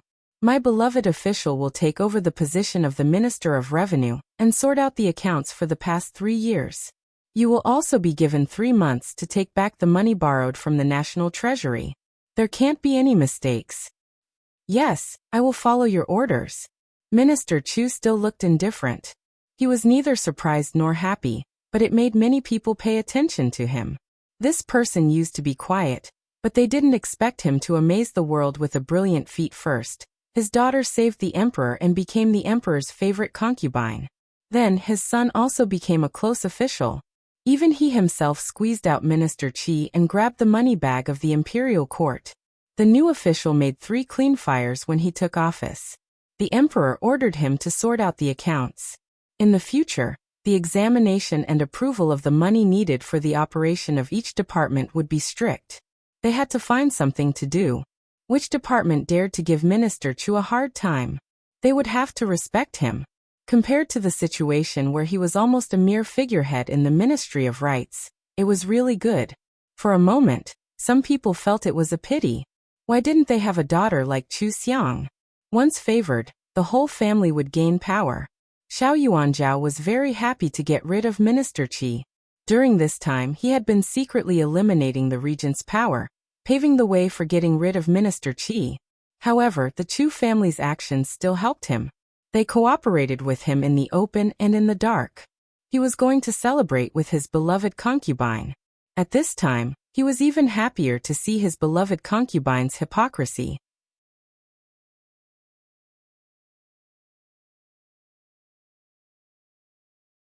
Chapter 341. On the way, Xiao Yuanzhao had ordered for the imperial kitchen to make a table full of good dishes to be placed in Taihe Palace. He didn't pay attention when he gave the order, but when he saw the dishes on the table he found that most of the dishes he ordered were Chu Xiang's favorite dishes. He often sat close to her at dinner time, touching her leg or arm, and without knowing it, he had memorized all her preferences and preferences. His mood was a bit complicated. He went to find Chu Xiang every day mostly because it was fun. He could relax at Chu Xiang's place. Every time he left with a smile on his face, his mood would be better for a long time. But now that he thought about it, shouldn't he end this game? As an emperor, it wasn't a good thing to pay too much attention to a woman. His imperial father had fallen for women, which was why he passed away early and was taken over by the prince regent. He didn't want to follow in his imperial father's footsteps. Chu Xiang noticed his absent-mindedness and asked with concern, "What is Emperor thinking about? Weren't you very happy just now? I thought you were going to tell me some good news, so why do you look like you're worried now?" Xiao Yuanzhao's heart trembled. He was indeed too relaxed in front of her, and unconsciously became absent-minded. This was very inappropriate. Also, Chu Xiang was a bit too sensitive. She could even sense that something was wrong with his mood. He couldn't give power to such a smart woman, otherwise his future imperial concubines and children would be in her hands, which was too dangerous. Xiao Yuanzhao calmly revealed a smile. "I'm not worried, I'm just a bit tired today. Zhen does have a good news to tell Imperial Gui Fei today. The original Minister of Revenue was not strict in managing the family, and was incompetent. Zhen ordered him to reflect on his mistakes behind closed doors, and let your father take over the position of Minister of Revenue. Zhen also gave him 3 months to collect the loans from the National Treasury. As long as he does well, Zhen will put him in an important position. At that time, the other officials will look at him in a higher light and won't dare to offend him." Chu Xiang didn't expect his father to have real power so soon. Although it was just a change of department, it was different from the situation where he was just a figurehead before. The people in charge of money were tough. Which department didn't beg for money? However, the emperor was really a dog. He actually gave his father a difficult task. Collecting loans was a task that offended the emperor, and it would be extremely difficult. If he did it well, it would naturally be good. If he didn't do it well, then he would offend people and become a laughingstock, losing his prestige to speak of. But it could barely be considered a promotion. She smiled in surprise and grabbed Xiao Yuanzhao's arm. "This concubine thanks your majesty. Long live your majesty." Xiao Yuanzhao almost blurted out the word presumptuous. This damned imperial Gui consort actually dared to call him a dog in her heart? She was even extremely dissatisfied with his arrangement. She was really daring and didn't know her place. However, Chu Xiang looked so surprised that he had no reason to scold her. Otherwise, his mind-reading ability might be exposed. Xiao Yuanzhao held his breath and maintained his smile. He wanted to push Chu Xiang away, but he still wanted to hear what she was thinking. She always had so many rebellious and disorderly thoughts. If he didn't listen, he wouldn't be at ease. But he was a dignified son. How could he swallow this? His mind was sharp. He instantly thought of how Chu Xiang hated serving him in bed, especially when he had other women. He raised an arm to hold Chu Xiang's waist and asked with a smile, "How does beloved consort want to thank Zhen?" Zhen heard the imperial physician say beloved consort's body is much better. How about Zhen stays here today and sleeps with beloved consort? Chu Xiang quickly lowered her eyes to cover her surprised gaze. She blushed. "It's not convenient for me to serve your majesty these days. Also, my wound still hurts." After that, she turned her body away as if she was extremely shy and chatty. After all, the original host had never served him in bed. Of course she would be shy about this kind of thing. However, what she was thinking was, if the emperor had to stay and do something, then she would drug him. Xiao Yuanzhao's heart jumped, and he couldn't hold it in anymore. His face instantly darkened. What did she mean by drug him? She wanted to kill the emperor? This thought flashed in his mind for a moment before it was eliminated. The Chu family was now loyal to him. They wouldn't have any thoughts of betraying him. Just as he thought of this, he heard Chu Xiang's thoughts. She wanted him to fall asleep and not be able to do anything. She had to leave the palace quickly. Sleeping with another woman was too disgusting. Xiao Yuanzhao's face darkened even more. She wanted to leave the palace? Where did she want to go? How could she leave? Also, she actually felt that he was disgusting. Chu Xiang had just refused to serve him in bed and his face fell. Chu Xiang and the others didn't find it strange. They just thought that it was his first time trying to please an imperial concubine, and he was unhappy because he didn't succeed. Chu Xiang moved to the side. Her chest wasn't high either. What's wrong? Is the emperor not happy? The warmth in his arms suddenly left. At the same time, Chu Xiang's thoughts also left. Xiao Yuanzhao suppressed his anger and adjusted his mood. He held Chu Xiang's hand. How could that be? Zhen just felt that the Imperial Academy of Medicine didn't do their best. My beloved concubine's wound is still hurting. Tomorrow, Zhen will ask someone to send some precious herbs over to help my beloved concubine recuperate. Chu Xiang only responded. Xiao Yuanzhao didn't hear what she was thinking. He pulled her into his arms and hugged her. What's wrong? Zhen thinks that you're unhappy. He whispered in Chu Xiang's ear. Zhen will stay tonight. I won't do anything. I'll just sleep with my beloved concubine, okay? He wanted to know how Chu Xiang was going to leave the palace, and where she was going to leave the palace. And Chu Xiang instantly thought of two words, pervert. But Chu Xiang was pulled by him and was very close to him. Her hands were on his body, and she just happened to touch his abdominal muscles. She couldn't help but sigh. This emperor looked very thin, but his body was very good. He actually had firm abdominal muscles. It must be very comfortable to hug. At the same time, she reached out her hands to hug Xiao Yuanzhao's waist. Her face was on his firm chest as she gently said, "All right, then the emperor will accompany me." A male dog's waist, it was really comfortable to hug. Anyway, the emperor was still pure right now. Being together with him didn't count as sharing with other women. She could wait until he touched other women in the future before leaving. Before that, he would just let her off. Xiao Yuanzhao's expression became a little strange. It was like anger, but also like embarrassment. Damn it, she called him a dog again. What male dog's waist? He clearly had a dragon's waist. He hugged Chu Xiang. He couldn't push her away or continue hugging her. He kept feeling like he was being taken advantage of by her. What was wrong with this woman? How could she be so shameless? She was actually coveting his dragon body in her heart. She still had the nerve to call him a pervert. He saw that she was the real pervert. Chu Xiang laid in his arms and didn't see his expression, but other people did. They all lowered their heads to hold back their laughter.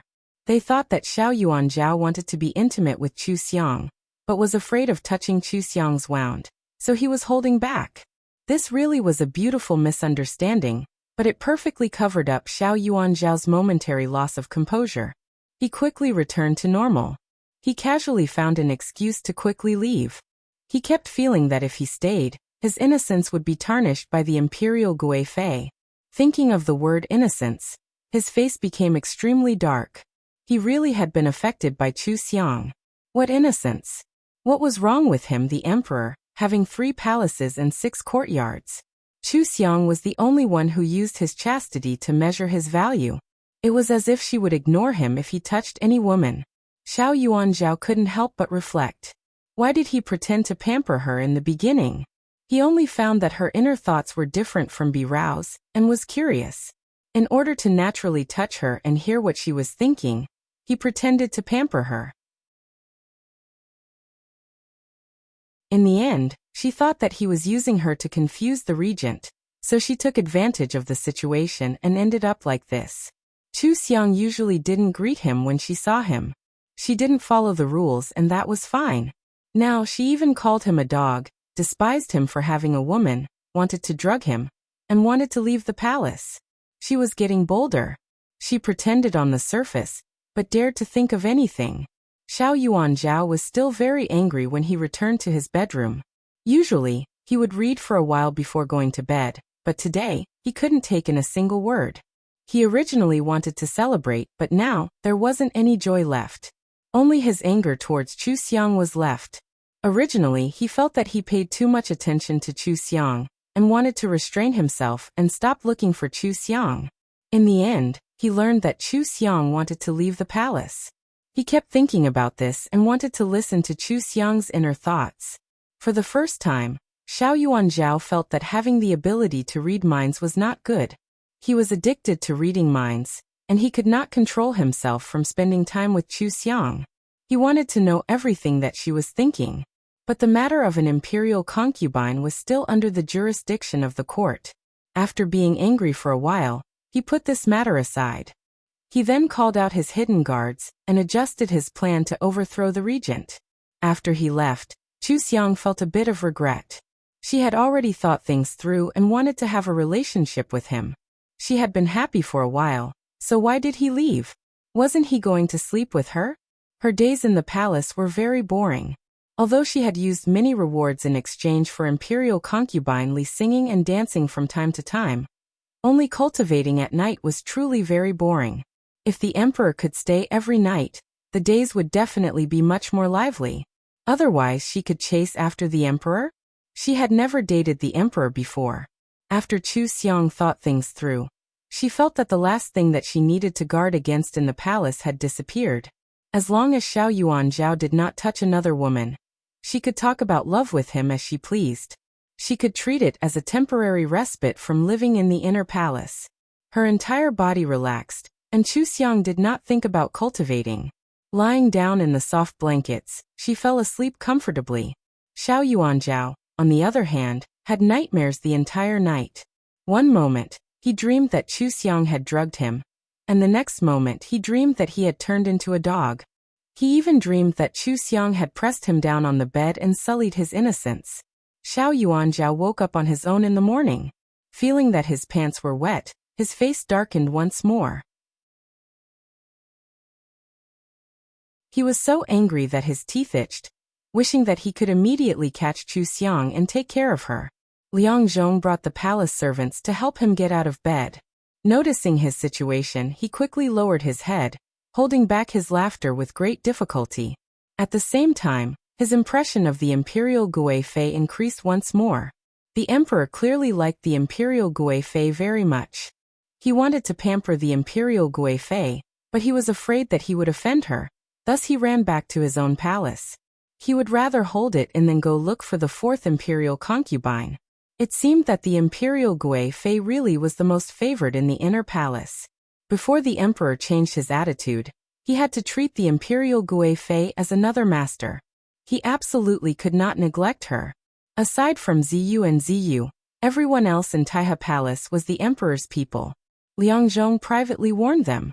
When Chu Xiang woke up, she could clearly feel that everyone in the palace was treating her with even more respect.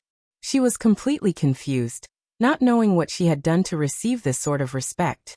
This was definitely Xiao Yuanzhao's idea. Could it be that it was because she had hugged Xiao Yuanzhao the night before? Was he interested in that? You're tuning in to the Earbook Haven YouTube channel. Don't forget to subscribe and join us on this journey to catch the most captivating stories.